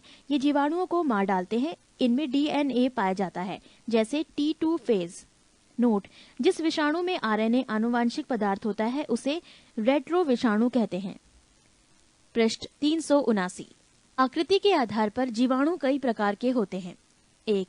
छड़ाकार या बेसिल्स, ये छड़नुमा या बेलनाकार होता है। 2. गोलाकार या कोकस, ये गोलाकार एवं सबसे छोटे जीवाणु होते हैं। 3. कोमा आकार, या विब्रियो। अंग्रेजी के चिन्ह, कॉमा के आकार के उदाहरण विब्रियो, कॉलेरिक आदि। 4. सर्पिलाकार, स्प्रिंग या स्क्रू के आकार के। एजिटोबैक्टर, एजोस्पाइरिलम तथा क्लोस्ट्रीडियम। जीवाणु की कुछ जातियां स्वतंत्र रूप से मिट्टी में निवास करती हैं। वह मिट्टी के कणों के बीच स्थित वायु के नाइट्रोजन का स्थिरीकरण करती है। एनाबीना तथा नास्टॉक नामक साइनोबैक्टीरिया वायुमंडल की N2 का स्थिरीकरण करते हैं। राइजोबियम तथा ब्रेडीराइजोबियम इत्यादि जीवाणु की जातियां लेग्यूमिनोसी यानी मटर कुल के पौधों की जड़ों में रहती है और वायुमंडलीय N2 का स्थिरीकरण करती है। दूध को अधिक दिनों तक सुरक्षित रखने के लिए इसका पाश्चीकरण, पैस्चराइजेशन करते हैं। इसमें 2 विधियां होती हैं। एक, low temperature holding method LTH, दूध 62.8 डिग्री सेल्सियस पर 30 मिनट तक गर्म करते हैं। 2. High temperature short time method HTST, दूध को 71.7 डिग्री सेल्सियस पर 15 सेकंड तक गर्म करते हैं। चर्म उद्योग में चमड़े से वालों और वसा हटाने का कार्य जीवाणुओं के द्वारा होता है। इसे चमड़ा कमाना, टैनिंग कहते हैं। आचार, मुरब्बे, शरबत को शक्कर की गाढ़ी चाशनी में या अधिक नमक में रखते हैं ताकि जीवाणुओं का संक्रमण होते ही जीवाणुओं का जीव द्रव्य कुंचन लास्ट मॉलिस हो जाता है तथा जीवाणु नष्ट हो जाते हैं। इसीलिए आचार, मुरब्बे बहुत अधिक दिनों तक खराब नहीं होते। शीत संग्रहागार कोल्ड स्टोरेज में न्यून ताप -10 डिग्री सेल्सियस से -18 डिग्री सेल्सियस पर सामग्री का संचय करते हैं। ब्रायोफाइटा, ये सबसे सरल स्थलीय पौधों का समूह है। इस प्रभाग में लगभग 25,000 जातियां सम्मिलित की जाती हैं। इसमें संवहन ऊतक अर्थात जाइलम एवं फ्लोएम का पूर्णतः अभाव होता है। इस समुदाय को वनस्पति जगत का एम्फीबिया वर्ग भी कहा जाता है। इस समुदाय के पौधे मृदा अपरदन को रोकने में सहायता प्रदान करते हैं। स्फैगनम, स्फैगनम नामक मांस अपने स्वयं के भार से 18 गुना अधिक पानी सोखने की क्षमता रखता है। इसलिए माली इसका उपयोग पौधों को एक स्थान से दूसरे स्थान पर ले जाते समय सूखने से बचाने के लिए करते हैं। स्फैगनम मांस का प्रयोग ईंधन के रूप में किया जाता है। स्फैगनम मांस का प्रयोग एंटीसेप्टिक के रूप में भी किया जाता है। टेरिडोफाइटा, इस समूह के पौधे नमी छायादार स्थानों, जंगलों एवं पहाड़ों पर अधिकता से पाए जाते हैं। पौधे का शरीर जड़, तना, शाखा एवं पत्तियों में विभेदित रहता है। तना साधारण राइजोम के रूप में रहता है। पृष्ठ 380। पौधे बीजाणु जनक होते हैं और जनन की क्रिया बीजाणु के द्वारा होती है। इस समुदाय के पौधों में संवहन ऊतक पूर्ण विकसित होते हैं, परंतु जाइलम में वेसेल्स एवं फ्लोएम में सहकोशाएं कंपेनियन सेल्स नहीं होती हैं। पुष्पोद्भिद या फूल वाला पौधा फेनेरोजेमस, इस समूह के पौधे पूर्ण विकसित होते हैं। इस समूह के सभी पौधों में फूल, फल तथा बीज होते हैं। इस समूह के पौधों को 2 उपसमूहों में बांट सकते हैं। नग्न बीजी जैम्नोस्पर्म व आवर्त बीजी एंजियोस्पर्म। नग्न बीजी जिम्नोस्पर्म, इनके पौधे वृक्ष, झाड़ी या आरोही के रूप में होते हैं। पौधे काष्ठीय, बहुवर्षीय और लंबे होते हैं। इनकी मुसला जड़ें पूर्ण विकसित होती है। परागण की क्रिया वायु द्वारा होती है। ये मरुद्भिद ज़ेरोफाइटिक होते हैं। वनस्पति जगत का सबसे ऊंचा पौधा सिकोया सेम्परविरेंस इसी के अंतर्गत आता है। इसकी ऊंचाई 120 मीटर है। इसे कॉस्ट रेडवुड ऑफ कैलिफोर्निया भी कहते हैं। सबसे छोटा अनावृत बीजी पौधा जैमिया पिग्मिया है। जीवित जीवाश्म साइकस जिंगोबाइलोवा व मेटासिकोया है। जिंगोबाइलोवा को मेडन हेयर ट्री भी कहते हैं। साइकस के बीजांड एवं नर युग्मक पादप जगत में सबसे बड़े होते हैं। पाइनस के परागकण इतनी तादाद में होते हैं कि पीले बादल सल्फर शावर्स बन जाते हैं। जिम्नोस्पर्म का आर्थिक महत्व 1. भोजन के रूप में साइकस के तनों से मंड निकालकर खाने वाला साबूदाना सैगो बनाया जाता है, इसीलिए साइकस को सागोपाम कहते हैं। 2. लकड़ी चीड़ यानी पाइन, सिकोया, देवदार, स्प्रूस आदि की लकड़ी से फर्नीचर बनते हैं। 3. वाष्पीय तेल, चीड़ के पेड़ से तारपीन का तेल, देवदार की लकड़ी से सैंड्रस का तेल तथा जूनीपेरस की लकड़ी से सेडस्कास्ट तेल मिलता है। 4. टेनिन, चमड़ा बनाने तथा स्याही बनाने के काम में आता है। 5 रेजिन। कुछ शंकु पौधों से रेजिन निकाला जाता है जिसका प्रयोग वार्निश, पॉलिश, पेंट आदि बनाने में होता है। आवर्त बीजी एंजियोस्पर्म। इस उपसमूह के पौधों में बीज फल के अंदर होते हैं। इनके पौधों में जड़, पत्ती, फूल, फल एवं बीज सभी पूर्ण विकसित होते हैं। इस उपसमूह के पौधों में बीज पत्र होते हैं। बीज पत्रों की संख्या के आधार पर पौधों को 2 वर्गों में विभाजित किया जाता है। एक बीजपत्री पौधे, 2 द्विबीजपत्री पौधे। पृष्ठ 381। एक बीजपत्री पौधे उन पौधों को कहते हैं जिनके बीज में सिर्फ एक बीजपत्र होता है। इनके कुल का नाम, एक प्रमुख पौधों का नाम निम्न सारणी में दी गई है। 1 कुल का नाम लिलिएसी, प्रमुख पौधों का नाम लहसुन और प्याज। 2 पालमी, सुपारी, ताड़, नारियल और खजूर। 3 ग्रेमिनेसी, गेहूं, मक्का, बांस, गन्ना, चावल, ज्वार, बाजरा, जौ, जई आदि। द्विबीजपत्री पौधे इस वर्ग में वो पौधे आते हैं जिनके पौधों के बीजों में 2 पत्र होते हैं। इनके कुल का नाम एवं प्रमुख पौधों का नाम निम्न सारणी में दी गई है। 1 क्रूसीफेरी, मूली, शलजम, सरसों। 2 मालवेसी, कपास, भिंडी, गुड़हल। 3 लेग्यूमिनोसी, बबूल, छुईमुई, कत्था, गुलमोहर, अशोक, कचनार, इमली तथा सभी दलहन फसल। कंपोजिटी, सूरजमुखी, भृंगराज, गेंदा, कुसुम, सलात, डहेलिया आदि। रुटैसी, नींबू, चकोतरा, संतरा, मुसम्मी, बेल, कैता, कामिनी। कुकुरबिटेसी, तरबूज, खरबूजा, टिंडा, कद्दू, लौकी, जीरा, ककड़ी, परवल, चिचिंडा, करेला। सोलेंसी, आलू, मिर्च, बैंगन, मकोई, धतूरा, बेलाडोना, टमाटर आदि। 8 रोजेसी, स्ट्रॉबेरी, सेब, बादाम, नाशपाती। 2 पादप आकारकी, प्लांट मॉर्फोलॉजी। आकारकी मॉर्फोलॉजी विभिन्न पादप भागों जैसे जड़, तना, पत्ती, पुष्प, फल आदि के रूपों तथा गुणों के अध्ययन को आकारकी कहते हैं। जड़, रूट, जड़ पौधों का अवरोही भाग है जो मूलांकुर से विकसित होता है। जड़ सदैव प्रकाश से दूर भूमि में वृद्धि करती है। जड़ 2 प्रकार की होती है, एक मूसला जड़, टैप रूट तथा 2 अपस्थानिक जड़, एडवेंशियस रूट। मूसला जड़ों का रूपांतरण शंकु आकार, कॉनिकल, गाजर। कुंभी रूप, नेपिफॉर्म, शलजम और चुकंदर। तरकू रूपी, फ्यूजीफॉर्म, मूली। तना, स्टेम, ये पौधों का वो भाग है जो प्रकाश की ओर वृद्धि करता है। ये प्रांकुर से विकसित होता है। ये पौधे का प्ररोह तंत्र बनता है। तनों का रूपांतरण भूमिगत तने, कंद, ट्यूबर, उदाहरण आलू। धनकंद, कॉम, बंडा, केसर। शल्ककंद, बल्ब, प्याज। प्रकंद, रहिजोम, हल्दी, अदरक। पत्ता, लीफ, ये हरे रंग की होती है। इसका मुख्य कार्य प्रकाश संश्लेषण क्रिया के द्वारा भोजन बनाना है। पुष्प, फ्लावर, ये पौधे का जनन अंग है। पृष्ठ 382। पुष्प में बाह्य दलपुंज, कैलिक्स, दलपुंज, कैरोला, पुमंग, एंड्रियोशियम और जायांग, जीनियोशियम पाए जाते हैं। इनमें से पुमंग नर जननांग तथा जायांग मादा जननांग है। पुमंग में एक या एक से अधिक पुंकेसर स्टेमेंस होते हैं। पुंकेसर में परागकण, पॉलिन ग्रेन्स पाए जाते हैं। जायांग, इसमें अंडप होते हैं। अंडप के 3 भाग होते हैं, 1 अंडाशय, ओवरी, 2 वर्तिका, स्टाइल एवं 3 वतिकाग्र, स्टिग्मा।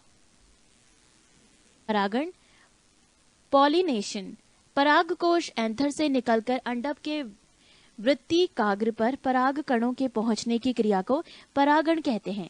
परागण 2 प्रकार के होते हैं, 1 स्वपरागण, सेल्फ पॉलिनेशन, 2 पर परागण, क्रॉस पॉलिनेशन। निषेचन, फर्टिलाइजेशन, परागनली बीजांड में प्रवेश करके बीजांड काय को भेदती हुई भ्रूण कोश तक पहुंचती है और पराग कणों को वहां छोड़ देती है। इसके बाद एक नर युग्मक एक अंड कोशिका से संयोजन करता है, इसे निषेचन कहते हैं। निषेचित अंड युग्मज जाइगोट कहलाता है। आवर्त बीजी एंजियोस्पर्म में निषेचन त्रिक संलयन, ट्रिपल फ्यूजन, जबकि अन्य वर्ग के पौधों में द्वि संलयन, डबल फ्यूजन होता है। अनिषेचक फलन, पाट हेनो कार्पी, कुछ पौधों में बिना निषेचन हुए ही अंडाशय से फल बन जाता है। इस प्रकार बिना निषेचन हुए फल के विकास को अनिषेचक फलन पाठ हेनो कार्पी कहते हैं। साधारणतया इस प्रकार के फल बीज रहित होते हैं, जैसे केला, पपीता, नारंगी, अंगूर एवं अनानास आदि। फल का निर्माण अंडाशय से होता है। संपूर्ण फलों को 3 भागों में विभाजित किया गया है। 1 सरल फल जैसे अमरूद, केला आदि। 2 पुंज फल एग्रीगेट फ्रूट जैसे स्ट्रॉबेरी, रसभरी। 3 संग्रथित फल कंपोजाइट फ्रूट कटहल, शहतूत आदि। कुछ फलों के निर्माण में बाह्य दलपुंज या पुष्पासन आदि भाग लेते हैं। ऐसे फलों को असत्य फल फॉल्स फ्रूट कहते हैं, जैसे सेब, कटहल आदि। कुछ फल एवं उसके खाने योग्य भाग। 1 सेब खाने योग्य भाग पुष्पासन। 2 नाशपाती खाने योग्य भाग पुष्पासन। 3 आम खाने योग्य भाग मध्य फल भित्ति। 4 अमरूद खाने योग्य भाग फल भित्ति और बीजांडसन। 3 अंगूर फल भित्ति और बीजांडसन। 6 पपीता मध्य फल भित्ति। 7 नारियल भ्रूण पोष। 8 टमाटर फल भित्ति एवं बीजांडसन। 9 केला मध्य एवं अंतः भित्ति। 10 गेहूं भ्रूण पोष एवं भ्रूण। 11 काजू पुष्पवृंत या बीजपत्र। 12 लीची एरियल। 13 चना बीजपत्र एवं भ्रूण। 14 मूंगफली बीजपत्र एवं भ्रूण। 15 शहतूत रसीले परिदल पुंज। 16 कटहल परिदल पुंज एवं बीज। 17 अनानास परिदल पुंज। 18 नारंगी जूसी हेयर। पृष्ठ 383। 3 पादप ऊतक प्लांट टिश्यू। ऊतक टिश्यू समान उत्पत्ति, संरचना एवं कार्यों वाली कोशिकाओं के समूह को ऊतक यानी टिश्यू कहते हैं। पादप ऊतक प्लांट टिश्यू 2 प्रकार की होती है। विभज्योतिकी ऊतक मेरिस्टेमेटिक टिश्यू। 2 स्थायी ऊतक परमानेंट टिश्यू। विभज्योतकी ऊतक 3 प्रकार के होते हैं। शीर्षस्थ विभज्योतक एपिकल मेरिस्टेज्म। पार्श्व विभज्योतक लैटेरल मेरिस्टेम्स। अंतर्वेशी विभज्योतक इंटरकैलरी मेरिस्टम्स। स्थायी ऊतक भी 2 प्रकार के होते हैं। सरल ऊतक सिंपल टिश्यू तथा जटिल ऊतक कॉम्प्लेक्स टिश्यू। सरल ऊतक 3 प्रकार के होते हैं। मृदुतक पैरेन्काइमा। स्थूल कोण ऊतक कॉलनकाइमा। दृढ़ ऊतक स्क्लेरेकाइमा। जटिल ऊतक 2 प्रकार के होते हैं, जाइलम तथा फ्लोएम। विभज्योतकी ऊतक मेरिस्टेमेटिक टिश्यू। पौधों के वर्धी क्षेत्रों ग्रोइंग रीजन्स को विभज्य ऊतक मेरिस्टेज्म कहते हैं। इनसे बनी संतति कोशिकाएं वृद्धि करके पौधों के विभिन्न अंगों का निर्माण करती है। ये प्रक्रिया पौधे के जीवन पर्यंत चलती है। विभज्योतकी ऊतक के विशिष्ट लक्षण निम्न है। 1 ये गोल अंडाकार या बहुभुजाकार होती है। 2 इनकी भित्तियां पतली तथा एकसार होमोजेनियस होती हैं। 3 जीव द्रव्य सघन केंद्रक बड़े तथा राजधानी छोटी होती है। 4 कोशिकाओं के बीच अंतरकोशिकीय स्थानों का अभाव होता है। शीर्षस्थ विभज्य ऊतक एपिकल मेरिस्टम्स। ये ऊतक जड़ों अथवा तनों के शीर्षों पर पाए जाते हैं तथा पौधों की प्राथमिक वृद्धि विशेषकर लंबाई में इन्हीं के कारण होती है। पार्श्व विभज्योतक लैटेरल मेरिस्टम्स।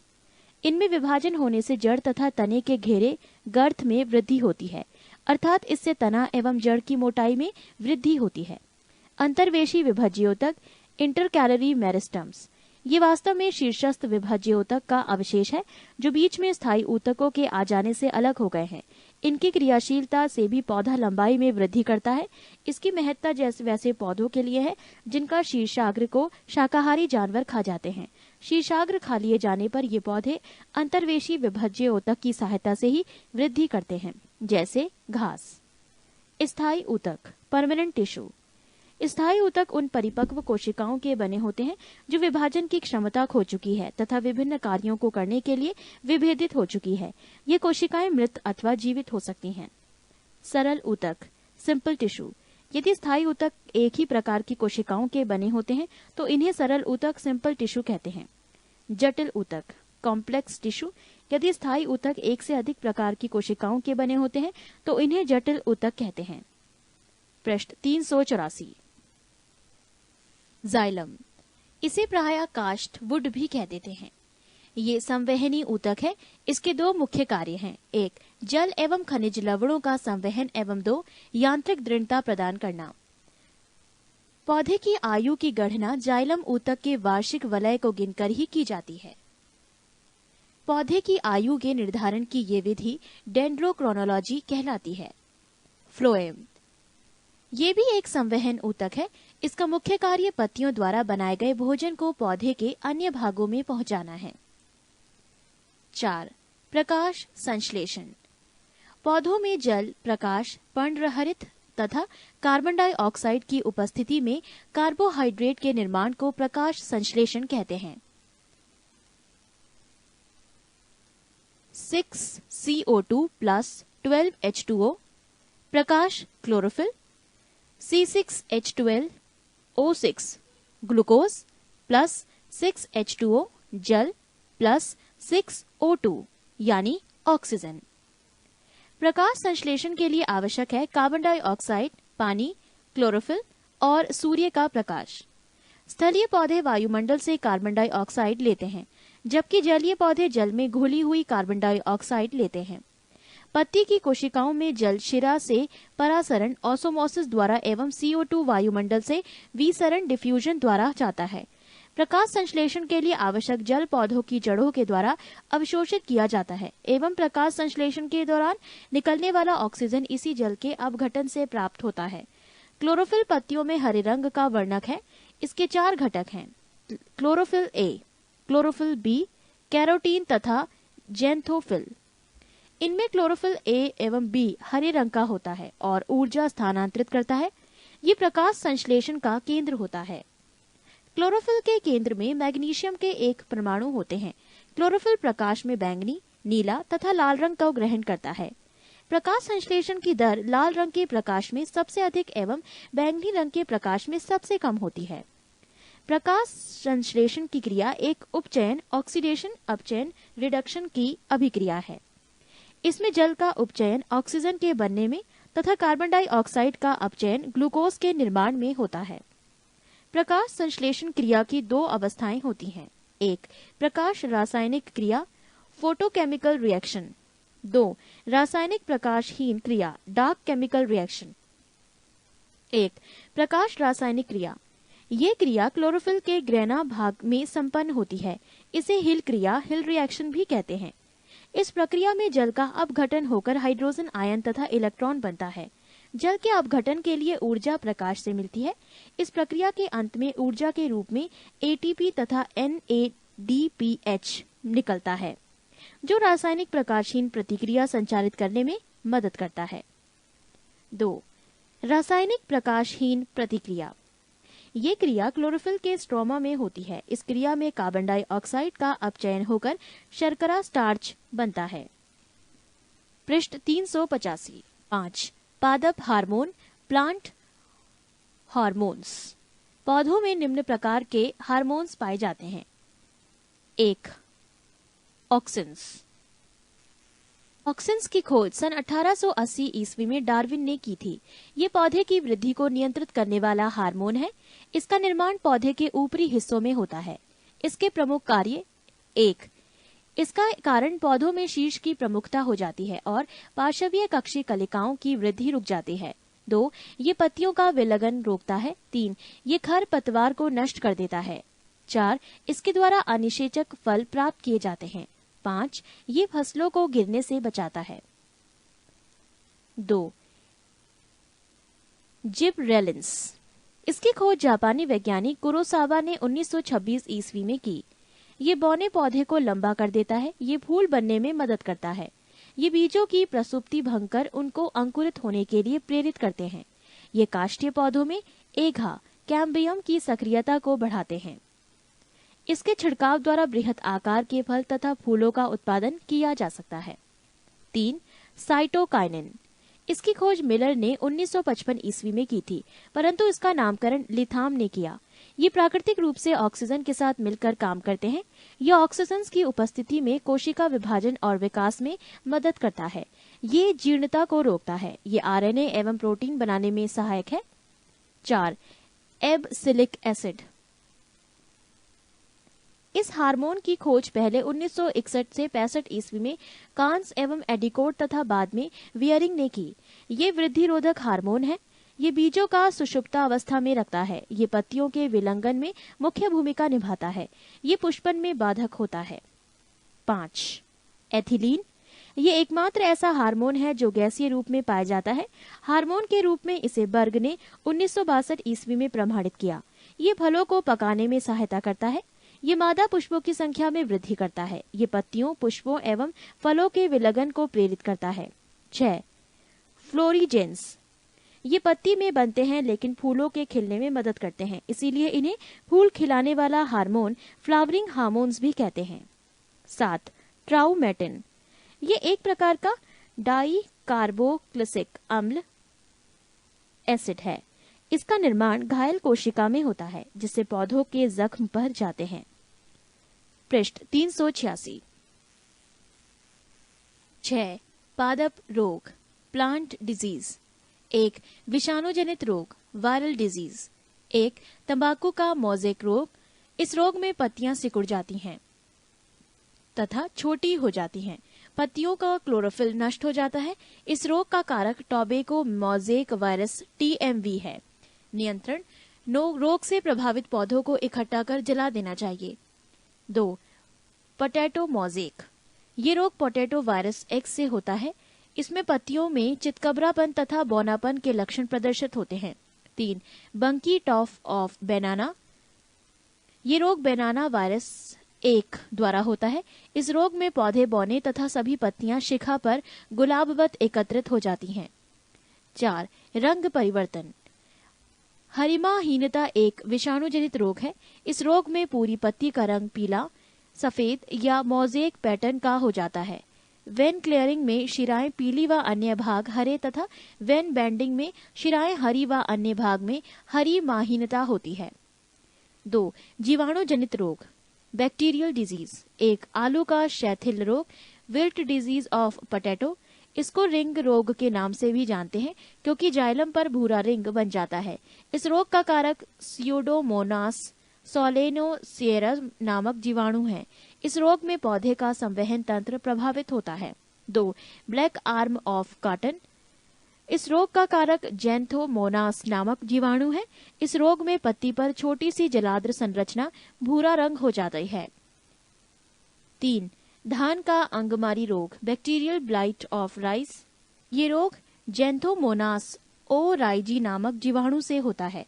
इसमें पत्तियों की एक या दोनों सतहों पर पीला हरा सपाट दिखाई देता है। 4. Citrus canker. इस रोग का कारक जैंथोमोनास सीट्री नामक जीवाणु है। इसकी उत्पत्ति चीन में हुई थी। नींबू के पत्तियों, शाखाएं, फल सभी इस रोग से प्रभावित होते हैं। 5. गेहूं का टुंडू रोग टुंडूज डिजीज ऑफ व्हीट। इस रोग का कारक कोरिनोबैक्टीरियम ट्रिटिकी नामक जीवाणु तथा एंजुइना ट्रिटिकी नामक नेमेटोड है। इस रोग में पत्तियों के नीचे का भाग मुरझाकर मुड़ जाता है। 3. तत्वों की कमी से उत्पन्न रोग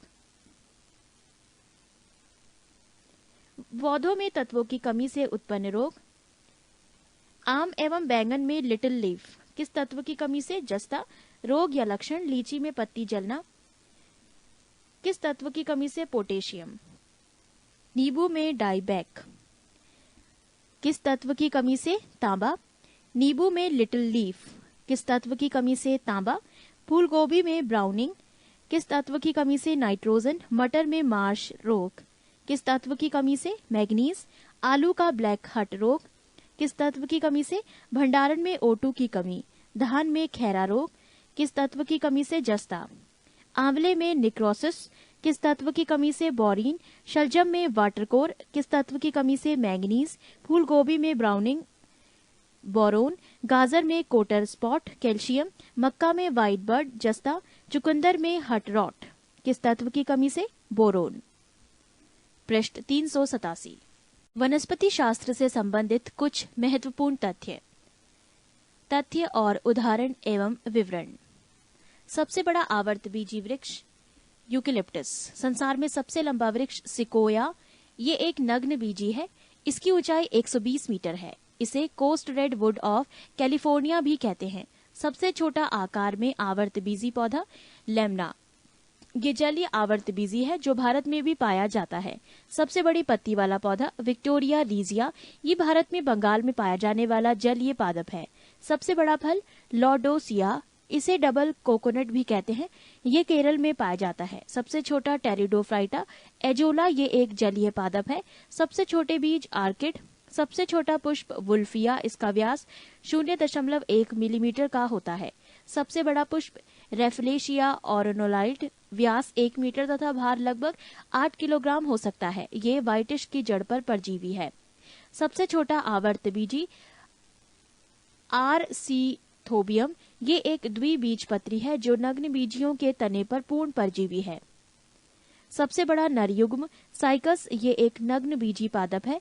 सबसे बड़ा बीजांड साइकस जीवित जीवाश्म साइकस। सबसे छोटे गुणसूत्र शैवाल में। सबसे लंबे गुणसूत्र में ट्राइलियम में। सबसे ज्यादा गुणसूत्र वाला पौधा ऑफियोग्लोसम फर्न, जिसके डिप्लॉयड कोशिका में 1266 गुणसूत्र होते हैं। सबसे कम गुणसूत्र वाला पादप हेप्लोपोपस ग्रेसिलस। सबसे छोटा नग्न बीजी पादप जेमिया पिग्मिया। सबसे भारी काष्ठ वाला पौधा हार्ड विचिया बाइनेका। सबसे हल्की काष्ठ वाला पौधा ओक्रोमा लेगोपस। सबसे छोटी कोशिका माइकोप्लाज्मा गैलीसेपिक्टम। टेनिस गेंद जैसा फल केंथ। जंगल की आग ढाक। कॉफी देने वाला पौधा कॉफिया अरेबिका। इसमें कैपीन होती है। अफीम देने वाला पौधा पोपी पेपावर सोमेनीफेरम। इसमें मॉर्फिन होती है। नोट 1 सामान्य प्रयोग में आने वाला मसाला लौंग फूल की कली से प्राप्त होती है। 2 केसर मसाला सैफरॉन स्पाइस बनाने में पौधों का वतिकाग्र भाग काम में लाया जाता है। 3 हीरोइन अफीम पोस्ता से प्राप्त होती है। पृष्ठ 388। 7 प्रदूषण वायु जल या भूमि अर्थात पर्यावरण के भौतिक रासायनिक या जैविक गुणों में होने वाले ऐसे अनचाहे परिवर्तन जो मनुष्य एवं अन्य जीवधारियों उनके जीवन परिस्थितियों औद्योगिक प्रक्रियाओं एवं सांस्कृतिक उपलब्धियों के लिए हानिकारक हो प्रदूषण कहलाते हैं। प्रदूषण मुख्यतः निम्नलिखित प्रकार के हैं। 1 वायु प्रदूषण। 2 जल प्रदूषण। 3 ध्वनि प्रदूषण। 4 मृदा प्रदूषण। 5 नाभिकीय प्रदूषण। 1 वायु प्रदूषण। जब प्रदूषण वायुमंडल में उपस्थित होता है और वायुमंडल के अवयवों की अनुकूलतम मात्रा में परिवर्तन आ जाता है तब इसे वायु प्रदूषण कहते हैं। प्रमुख वायु प्रदूषक carbon monoxide CO, sulphur dioxide SO2, hydrogen sulphide H2S, hydrogen fluoride HF, nitrogen के ऑक्साइड NO तथा NO2, हाइड्रोकार्बन अमोनिया NH3, तंबाकू का धुआं फ्लूओराइडस धूल तथा धुएं के कण एरोसोल्स इत्यादि। पृष्ठ 389। Sulphur dioxide SO2, sulphur trioxide SO3, nitrogen oxide NO वातावरणीय जल के साथ क्रिया करके सल्फ्यूरिक अम्ल सल्फ्यूरिक एसिड या सल्फ्यूरस अम्ल सल्फ्यूरस एसिड तथा नाइट्रिक अम्ल नाइट्रिक एसिड का निर्माण करते हैं। वर्षा जल के साथ ये अम्ल पृथ्वी पर आ जाते हैं। इसे ही अम्ल वर्षा कहते हैं। 3 दिसंबर 1984 ईस्वी को भोपाल की यूनियन कार्बाइड फैक्ट्री जो उर्वरक बनाती थी में मिथाइल आइसोसोनाइट MIC के कारण दुर्घटना हुई थी। 2 जल प्रदूषण वाटर पोल्यूशन। जल से अवांछनीय कारकों या पदार्थों के जुड़ जाने को जल प्रदूषण कहते हैं। पृथ्वी पर उपलब्ध जल की मात्रा का केवल 2 से 2.5 से 3% ही स्वच्छ है। जल प्रदूषण के स्रोत जल प्रदूषण मुख्यतः कार्बोनेट क्लोराइड सोडियम और बाइकार्बोनेट मैग्नीशियम व पोटेशियम के sulphates ammonia carbon monoxide carbon dioxide तथा औद्योगिक अवशिष्टों के जल में घुल जाने से होता है। समुद्र जलीय प्रदूषण सल्फर युक्त भारी धातुओं हाइड्रोकार्बन पेट्रोलियम पदार्थों के जल में घुलने से होता है। ऑयल स्पिल्स ऑयल टैंकरों से रिसा हुआ तेल सागरीय जल की सतह पर शीघ्रता से फैल जाता है। इस तरह जलीय सतह पर फैले तेल को ऑयल स्पिल्स कहते हैं। पारा युक्त जल पीने से मिनीमाता रोग हो जाता है। अस्बेस्टस के रेशों से युक्त जल के सेवन करने से अस्बेस्टोसिस नामक जानलेवा रोग हो जाता है। नोट नदियों में जल प्रदूषण की माप ऑक्सीजन की धुली हुई मात्रा से करते हैं। 3. ध्वनि प्रदूषण, साउंड पॉल्यूशन। वातावरण में चारों ओर फैली अनिश्चित या अवांछनीय ध्वनि को ध्वनि प्रदूषण कहते हैं। ध्वनि प्रदूषण के स्रोत। ध्वनि प्रदूषण का स्रोत ऊंची आवाज या शोर है, चाहे वो किसी प्रकार उत्पन्न हुआ हो। 4. मृदा प्रदूषण, सॉइल पॉल्यूशन। भूमि का विकृत रूप मृदा प्रदूषण कहलाता है। मृदा प्रदूषण के स्रोत। अम्लीय वर्षा, खानों से प्राप्त जल, उर्वरकों तथा कीटनाशक रसायन का अत्यधिक प्रयोग, कूड़ा करकट, औद्योगिक अपशिष्ट, खुले खेतों में मल विसर्जन आदि मृदा प्रदूषण के मुख्य स्रोत हैं। 5. नाभिकीय प्रदूषण, न्यूक्लियर पोल्यूशन। ये प्रदूषण रेडियो एक्टिव किरणों से उत्पन्न होता है। रेडियो एक्टिव प्रदूषण के निम्न स्रोत हो सकते हैं। 1. चिकित्सा में उपयोग होने वाली किरणों से प्राप्त प्रदूषण। 2. परमाणु भट्टियों में प्रयुक्त होने वाले ईंधन के उत्पन्न प्रदूषण। 3. नाभिकीय शस्त्रों के उपयोग से उत्पन्न प्रदूषण। 4. परमाणु बिजली घरों से निकलने वाले अपशिष्ट पदार्थों से उत्पन्न प्रदूषण। 5. शोध कार्यों में प्रयुक्त रेडियोधर्मी पदार्थों से उत्पन्न प्रदूषण। 6. सूर्य की पराबैंगनी किरणों से उत्पन्न प्रदूषण। नोट: अमेरिका में 28 मार्च 1979 ईस्वी को 3 माइल आइलैंड रिएक्टर में भीषण दुर्घटना हुई। रिएक्टर में होने वाली दुर्घटनाओं में सबसे अधिक हानिकारक एवं भीषण दुर्घटना 26 अप्रैल 1986 ईस्वी को यूक्रेन के चेर्नोबिल स्थित एक रिएक्टर में घटी, जिसमें एक रिएक्टर इकाई की छत गल गई थी। पृष्ठ 390। 8. प्राणी विज्ञान। प्राणी विज्ञान, इसके अंतर्गत जंतुओं तथा उनके कार्यकलापों का अध्ययन किया जाता है। 1. जंतु जगत का वर्गीकरण, क्लासिफिकेशन ऑफ एनिमल किंगडम। संसार के समस्त जंतु जगत को 2 उप जगतों में विभक्त किया जाता है। 1. एक कोशिकीय प्राणी। 2. बहुकोशिकीय प्राणी। एक कोशिकीय प्राणी एक ही संघ प्रोटोजोआ में रखे गए, जबकि बहुकोशिकीय प्राणियों को 9 संघों में विभाजित किया गया। स्टोरर व यूसिंजर के अनुसार जंतुओं का वर्गीकरण। 1. संघ प्रोटोजोआ। प्रमुख लक्षण। 1. इनका शरीर केवल एक कोशिकीय होता है। 2. इनके जीव द्रव्य में एक या अनेक केंद्रक पाए जाते हैं। 3. प्रचलन प्रदाभों, पक्षमों या कशाभों के द्वारा होता है। 4. स्वतंत्र जीवी एवं परजीवी दोनों प्रकार के होते हैं। 5. सभी जैविक क्रियाएं, भोजन, पाचन, श्वसन, उत्सर्जन, जनन एक कोशिकीय शरीर के अंदर होती है। 6. श्वसन एवं उत्सर्जन कोशिका की सतह से विसरण के द्वारा होते हैं। प्रोटोजोआ, एंट, अमीबा, हिस्टोलिटिका का संक्रमण मनुष्य में 30 से 40 वर्षों के लिए बना रहता है। 2. संघ पॉरीफेरा। इस संघ के सभी जंतु खारे जल में पाए जाते हैं। प्रमुख लक्षण। 1. ये बहुकोशिकीय जंतु है, परंतु कोशिकाएं नियमित ऊतकों का निर्माण नहीं करती है। 2. शरीर पर असंख्य छिद्र, ऑस्टिया पाए जाते हैं। 3. शरीर में एक गुहा पाई जाती है जिसे स्पंज गुहा कहते हैं। उदाहरण साइकन, मायोनिया स्पंज आदि। नोट: घटिया स्पंज का प्रयोग ध्वनि अवशोषण के लिए होता है। 3. संघ सिलेंट्रेटा। प्रमुख लक्षण। 1. प्राणी जलीय द्विस्तरीय होते हैं। 2. मुख के चारों ओर कुछ धागे की तरह की संरचनाएं पाई जाती हैं, जो भोजन आदि पकड़ने में मदद करती हैं। उदाहरण हाइड्रा, जेलीफिश, सी एनीमोन, मूंगा। 4. संघ प्लेटीहेल्मिन्थीज। प्रमुख लक्षण। 1. 3 स्तरीय शरीर परंतु देह गुना नहीं होती। 2. पृष्ठ आधार तल से चपटा शरीर। 3. पाचन तंत्र विकसित नहीं। 4. उत्सर्जन फ्लेम कोशिकाओं द्वारा होता है। 5. कंकाल, श्वसन अंग, परिवहन अंग आदि नहीं होते। 6. उभयलिंगी जंतु हैं। उदाहरण प्लेनेरिया, लिवर, फल्यूक, फीता कृमि। 5. संघ एस कैलमेंथीज। प्रमुख लक्षण। 1. लंबे, बेलनाकार, अखंडित कृमि। पृष्ठ 391। 2. शरीर द्विपार्श्व, सममित, त्रिस्तरीय। 3. आहार नाल स्पष्ट होती है, जिसमें मुख तथा गुदा दोनों ही होते हैं। 4. परिवहन अंग तथा श्वसन अंग नहीं होते, परंतु तंत्रिका तंत्र विकसित होता है। 5. उत्सर्जन प्रोटोन फ्रीडिया द्वारा होता है। 6. एक लिंगी होते हैं। उदाहरण गोल कृमि जैसे एस्केरिस, थ्रेडवर्म या वुचरेरिया। नोट: 1. एंटरोबियस, पिनवर्म या थ्रेडवर्म। मुख्यतः छोटे बच्चों की गुदा में पाए जाते हैं। इससे बच्चों को काफी चुनचुनाहट होती है, भूख कम लगती है और उल्टियां भी होती हैं। कुछ बच्चे रात में बिस्तर में पेशाब कर देते हैं। 2. वुचरेरिया द्वारा फाइलेरिया होता है। 6. संग एनिलिडा। प्रमुख लक्षण: 1. शरीर लंबा, पतला, द्विपार्श्व, सममित तथा खंडों में बटा हुआ होता है। 2. प्रजनन मुख्यतः काइटिन के बने सीटी द्वारा होता है।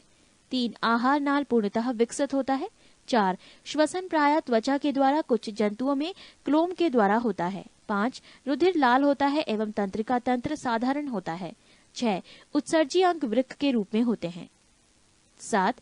एकलिंगी एवं उभयलिंगी दोनों प्रकार के होते हैं। उदाहरण: केंचुआ, जोंक, नेरीस आदि। नोट: केंचुए में 4 जोड़ी हृदय होते हैं। इसके जीव द्रव्य में हीमोग्लोबिन का विलय हो जाता है। 7. संग आर्थ्रोपोडा। प्रमुख लक्षण: 1. शरीर 3 भागों में विभक्त होता है, सिर, वक्ष एवं उदर। 2. इनके पाद संधि युक्त होते हैं। 3. रुधिर परिसंचारी तंत्र खुले प्रकार का होता है। 4. इनकी देह गुहा हीमोसील कहलाती है। 5. ट्रैकिया, गिल्स, बुक, लंग्स, सामान्य सतह आदि श्वसन अंग हैं। 6. ये प्रायः एकलिंगी होते हैं एवं निषेचन शरीर के अंदर होता है। उदाहरण: तिलचट्टा, झींगा मछली, केकड़ा, खटमल, मक्खी, मच्छर, मधुमक्खी, टिड्डी आदि। नोट: 1. कीटों में 6 पाद व 4 पंख होते हैं। 2. काकरोच के हृदय में 13 कक्ष होते हैं। 3. चींटी एक सामाजिक जंतु है जो श्रम विभाजन प्रदर्शित करती है। 4. दीमक, टर्माइट भी एक सामाजिक कीट है जो निवह कॉलोनी में रहती है। 8. संघ मोलस्का। मुख्य लक्षण: 1. शरीर 3 भागों में विभक्त होता है, सिर, अंतरांग तथा पाद। 2. इनमें कवच सदैव उपस्थित रहता है। 3. आहार नाल पूर्ण विकसित होता है। 4. इनमें श्वसन गिल्स या टिनिडिया द्वारा होता है। 5. रक्त रंगहीन होता है। 6. उत्सर्जन वृक्कों के द्वारा होता है। उदाहरण: घोंगा, सीपी आदि। मोलस्का और प्रचलित नाम: सिप्रिया, प्रचलित नाम कौड़ी, डोरिस समुद्री नींबू, ऑक्टोपस, श्रिंगमीन। 8 oral form: devil fish, aplysia समुद्री खरगोश, कुंडलिनी उद्यान घोंगा, सीपिया कटल फिश। पृष्ठ 392। 9. संघ इकाई नोई मिर्टा। प्रमुख लक्षण: 1. इस संघ के सभी जंतु समुद्री होते हैं। 2. जल संवहन तंत्र पाया जाता है। 3. प्रजनन भोजन ग्रहण करने हेतु नालपाद होते हैं जो संवेदी अंग का कार्य करते हैं। 4. तंत्रिका तंत्र में मस्तिष्क विकसित नहीं होता। 5. पुनरुत्पादन की विशेष क्षमता होती है। उदाहरण: सितारा मछली, स्टारफिश, समुद्री अर्चिन, समुद्री खीरा, पंख तारा, ब्रिटल स्टार आदि। नोट: अरस्तु लालटेन का कार्य भोजन को चबाना है। ये समुद्री अर्चिन में पाई जाती है। 10. संघ कॉर्डेटा। कॉर्डेटा। प्रमुख लक्षण: 1. इनमें नोटोकार्ड उपस्थित होता है। 2. इनमें क्लोम छिद्र अवश्य पाए जाते हैं। 3. इनमें नालदार तंत्रिका रज्जु अवश्य पाया जाता है। कॉर्डेटा में वर्गीकरण के अनुसार 13 वर्ग हैं। संघ कॉर्डेटा के कुछ प्रमुख वर्ग: ए. मत्स्य वर्ग पाइसिस। प्रमुख लक्षण: 1. ये सभी असमतापी जंतु हैं। 2. इनका हृदय द्विवेशमी होता है और केवल अशुद्ध रक्त ही पंप करता है। 3. श्वसन गिल्स के द्वारा होता है। उदाहरण: स्कोलियोडन, दरियाई घोड़ा तथा टारपीडो। बी. एम्फीबिया वर्ग। प्रमुख लक्षण: 1. ये सभी प्राणी उभयचर होते हैं। 2. ये असमतापी होते हैं। 3. श्वसन क्लोमो, त्वचा एवं फेफड़ों द्वारा होता है। 4. हृदय 3 वेशमी होते हैं। 2 आलिंद व 1 निलय होते हैं। उदाहरण: मेंढक।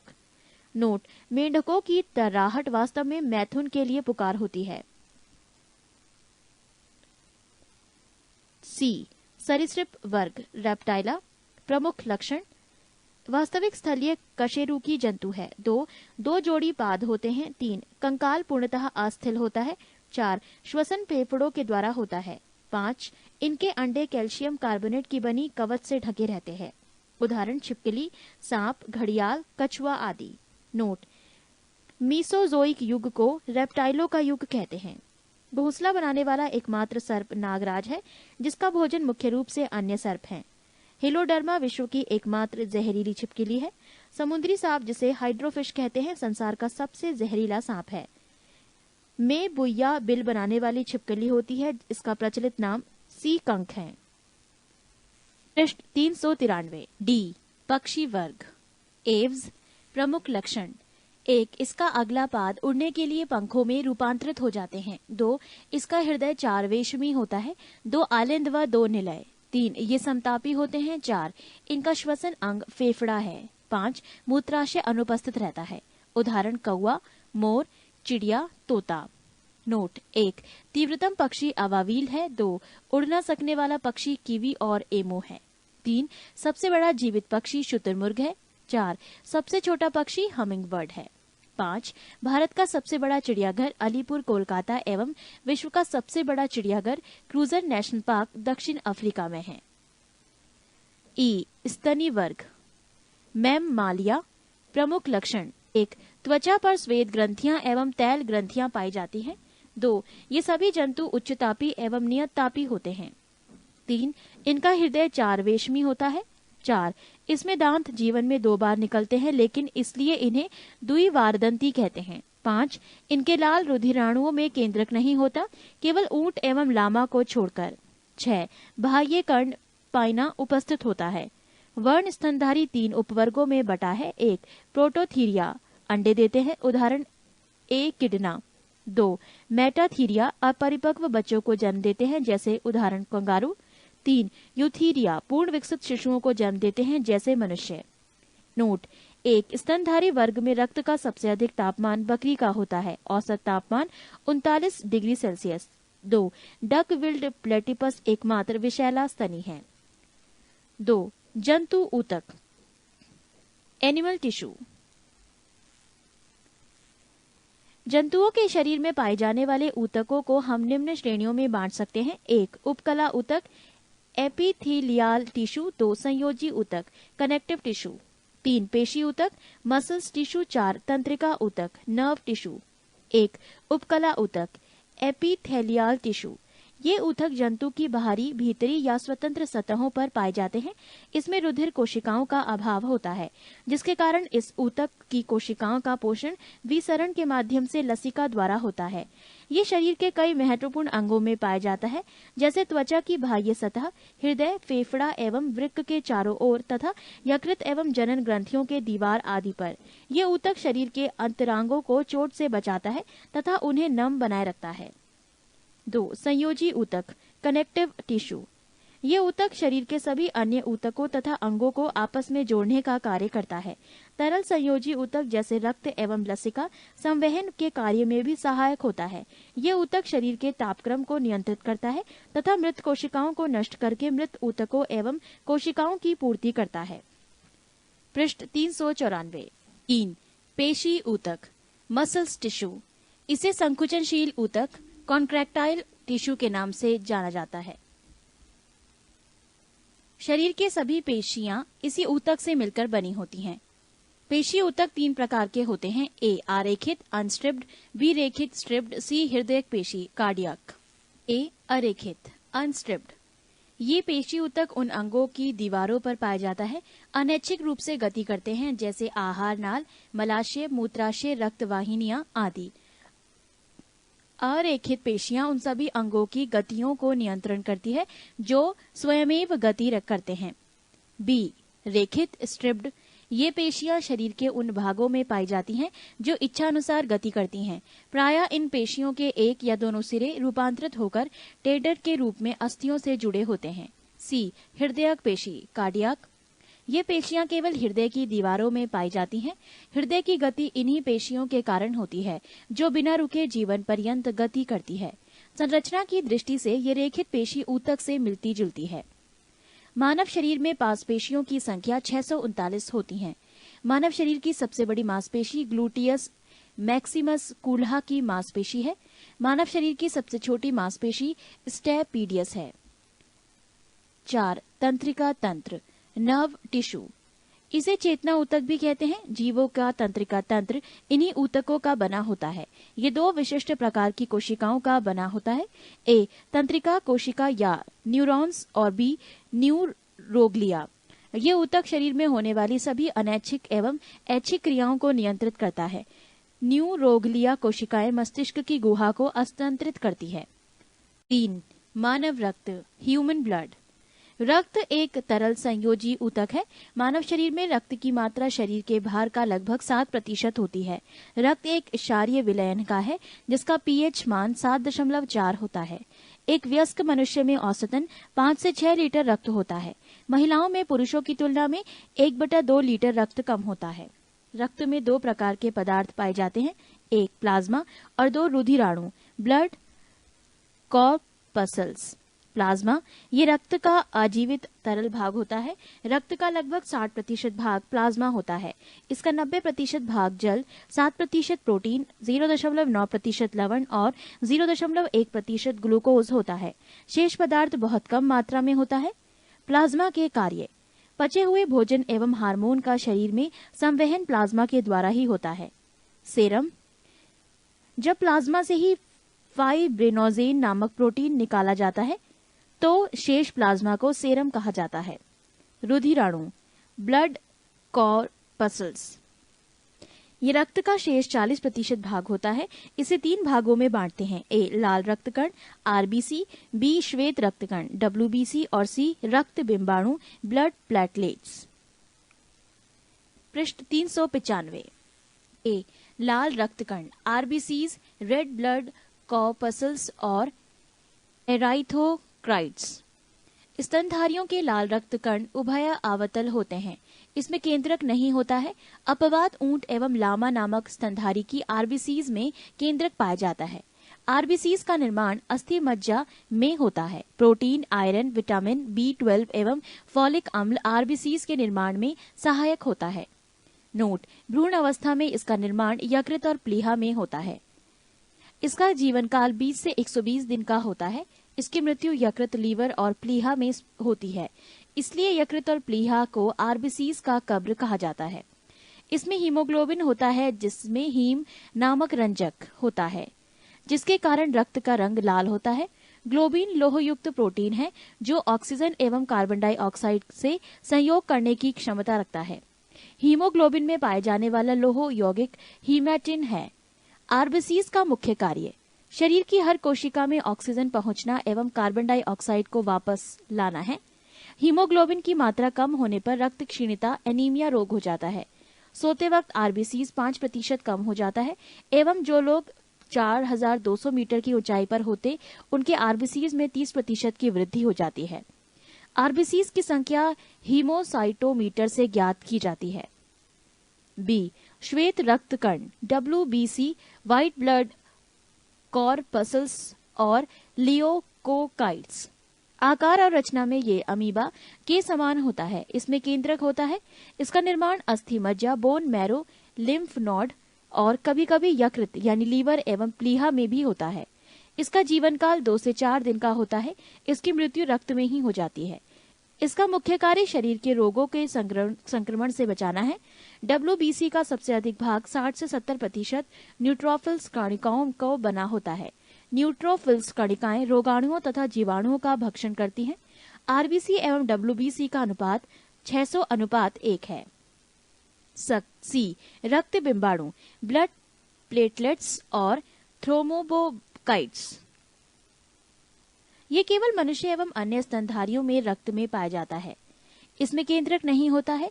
इसका निर्माण अस्थि मज्जा, बोन मैरो में होता है। इसका जीवन काल 3 से 5 दिन का होता है। इसकी मृत्यु प्लीहा में होती है। इसका मुख्य कार्य रक्त के थक्का बनाने में मदद करना है। रक्त के कार्य: 1. शरीर के ताप का नियंत्रण तथा शरीर को रोगों से रक्षा करना। 2. शरीर के वातावरण को स्थायी बनाए रखना तथा घावों को भरना। 3. रक्त का थक्का बनाना। 4. O2, CO2 पचा हुआ भोजन, उत्सर्जी पदार्थ एवं हार्मोन का संवहन करना। 5. लैंगिक वर्ण में सहायता करना तथा विभिन्न अंगों में सहयोग स्थापित करना। पृष्ठ 396। रक्त का थक्का बनना, क्लॉटिंग ऑफ ब्लड। रक्त के थक्का बनने के दौरान होने वाली 3 महत्वपूर्ण प्रतिक्रिया निम्न है: thromboplastin plus prothrombin plus calcium plus plus is equal to thrombin. Thrombin plus fibrinogen बराबर फिब्रिन। फिब्रिन प्लस रक्त रुधिराणु बराबर रक्त का थक्का।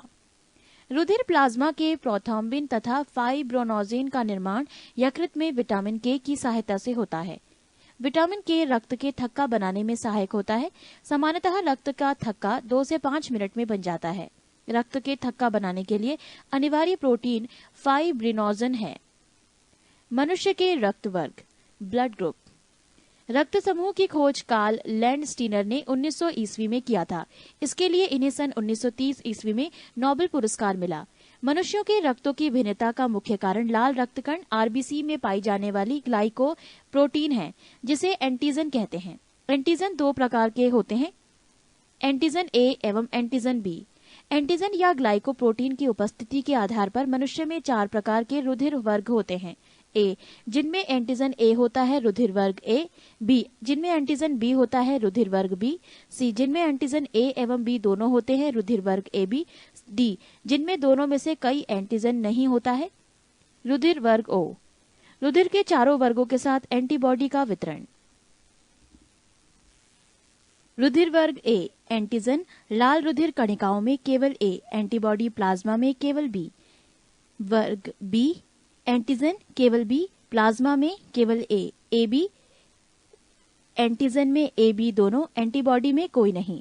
ओ, एंटीजन में कोई नहीं, एंटीबॉडी में ए व बी दोनों। किसी एंटीजन की अनुपस्थिति में एक विपरीत प्रकार की प्रोटीन रुधिर प्लाज्मा में पाई जाती है, इसको एंटीबॉडी कहते हैं। ये भी 2 प्रकार का होता है, एंटीबॉडी ए एवं एंटीबॉडी बी। रक्त का आधान, ब्लड ट्रांसफ्यूजन। एंटीजन ए एवं एंटीबॉडी ए, एंटीजन बी एवं एंटीबॉडी बी एक साथ नहीं रह सकते हैं। ऐसा होने पर ये आपस में मिलकर अत्यधिक चिपचिपे हो जाते हैं, जिससे रक्त नष्ट हो जाता है। ऐसे रक्त का अभिश्लेषण कहते हैं। अतः रक्त आधान में एंटीजन तथा एंटीबॉडी का ऐसा तालमेल करना चाहिए जिससे रक्त का अभिश्लेषण न हो सके। रक्त समूह ओ को सर्वदाता यूनिवर्सल डोनर रक्त समूह कहते हैं, क्योंकि इससे कोई एंटीजन नहीं होता है, एवं रक्त समूह ए बी को सर्वग्राह्यता यूनिवर्सल रेसिप्टर रक्त समूह कहते हैं, क्योंकि इसमें कोई एंटीबॉडी नहीं होता है। आरएच तत्व, आरएच फैक्टर। सन 1940 ईस्वी में लैंडस्टीनर ने और वीनर ने रुधिर में एक अन्य प्रकार के एंटीजन का पता लगाया। उन्होंने रीसस बंदर में इस तत्व का पता लगाया, इसीलिए इसे आरएच फैक्टर कहते हैं। जिन व्यक्तियों के रक्त में ये तत्व पाया जाता है, उनका रक्त आरएच सहित आरएच पॉजिटिव कहलाता है, तथा जिनमें नहीं पाया जाता है, उनका रक्त आरएच रहित आरएच नेगेटिव कहलाता है। पृष्ठ 397। रक्त आधान के समय आरएच फैक्टर की भी जांच की जाती है। आरएच प्लस को आरएच प्लस का रक्त एवं आरएच माइनस को आरएच माइनस रक्त ही दिया जाता है। यदि आरएच प्लस रक्त वर्ग का रक्त आरएच माइनस रक्त वाले व्यक्ति को दिया जाता है तो प्रथम बार कम मात्रा होने के कारण कोई प्रभाव नहीं पड़ता है, किंतु जब दूसरी बार इसी प्रकार रक्ताधान किया जाता है तो अभिश्लेषण एग ग्लूटिनेशंस के कारण आरएच माइनस वाले व्यक्ति की मृत्यु हो जाती है। Erythroblastosis fetalis. यदि पिता का रक्त आरएच प्लस हो तथा माता का रक्त आरएच माइनस हो तो जन्म लेने वाले शिशु की जन्म से पहले गर्भावस्था अथवा जन्म के तुरंत बाद मृत्यु हो जाती है। ऐसा प्रथम संतान के बाद की संतान होने पर ही होता है। माता एवं पिता के रक्त समूह के आधार पर बच्चों के संभावित रक्त समूह। माता पिता का रक्त समूह O/O, बच्चों में संभावित रक्त समूह O, बच्चों में असंभावित रक्त समूह A, B और AB। O/A, बच्चों में संभावित रक्त समूह O और A, बच्चों में असंभावित रक्त समूह B और AB। O/B, बच्चों में संभावित रक्त समूह O और B, बच्चों में असंभावित रक्त समूह A और AB।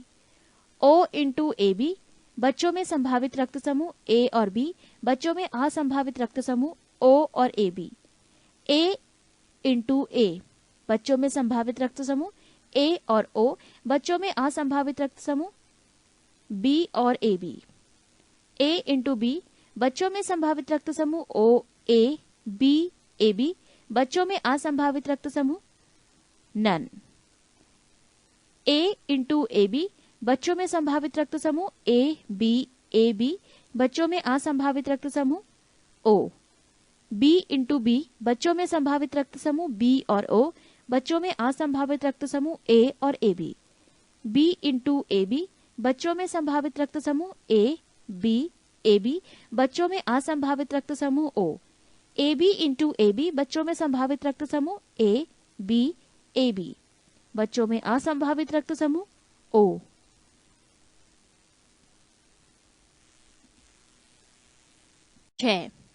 पारिस्थितिकी, जीव विज्ञान की उस शाखा को जिसके अंतर्गत जीवधारियों और उनके वातावरण के पारस्परिक संबंधों का अध्ययन करते हैं, उसे पारिस्थितिकी कहते हैं।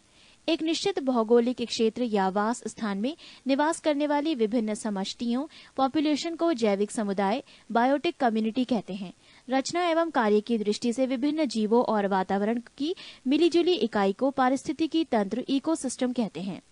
पारिस्थितिक तंत्र या पारितंत्र, इकोसिस्टम और इकोलॉजिकल सिस्टम शब्द का प्रयोग सर्वप्रथम टेंसले नामक वैज्ञानिक ने किया था। संरचनात्मक दृष्टि से प्रत्येक पारिस्थितिक तंत्र दो घटकों का बना होता है। ए जैविक घटक, बी अजैविक घटक। ए जैविक घटक, बायोटिक कंपोनेंट्स। इसे तीन भागों में विभक्त किया गया है। एक उत्पादक, दो उपभोक्ता, तीन अपघटक। एक उत्पादक, वो घटक जो अपना भोजन स्वयं बनाते हैं जैसे हरे पौधे। दो उपभोक्ता, वो घटक जो उत्पादक द्वारा बनाए गए भोज्य पदार्थों का उपभोग करते हैं। उपभोक्ता के तीन प्रकार हैं। एक प्राथमिक उपभोक्ता, प्राइमरी कंज्यूमर्स। इसमें वो जीव आते हैं जो हरे पौधों या उनके किसी भाग को खाते हैं जैसे गाय, भैंस, बकरी आदि। दो द्वितीयक उपभोक्ता, सेकेंडरी कंज्यूमर्स। इसके अंतर्गत वो जीव आते हैं जो प्राथमिक उपभोक्ताओं को अपने भोजन के रूप में प्रयुक्त करते हैं जैसे लोमड़ी, भेड़िया, मोर इत्यादि। तीन तृतीयक उपभोक्ता, टर्टायरी कंज्यूमर्स। इसके अंतर्गत वो जीव आते हैं जो द्वितीयक उपभोक्ताओं को खाते हैं जैसे बाघ, शेर, चीता आदि। तीन अपघटक, डीकंपोजर्स। इस वर्ग में मुख्यतः कवक एवं जीवाणु आते हैं। ये मृत उत्पादक एवं उपभोक्ताओं का अपघटन कर उन्हें भौतिक तत्वों में परिवर्तित कर देते हैं। बी अजैविक घटक, एबियोटिक कंपोनेंट्स। अजैविक घटक हैं एक कार्बनिक पदार्थ, दो अकार्बनिक पदार्थ, तीन जल वायुवीय कारक जैसे जल, प्रकाश, ताप, वायु, आर्द्रता, मृदा एवं खनिज तत्व।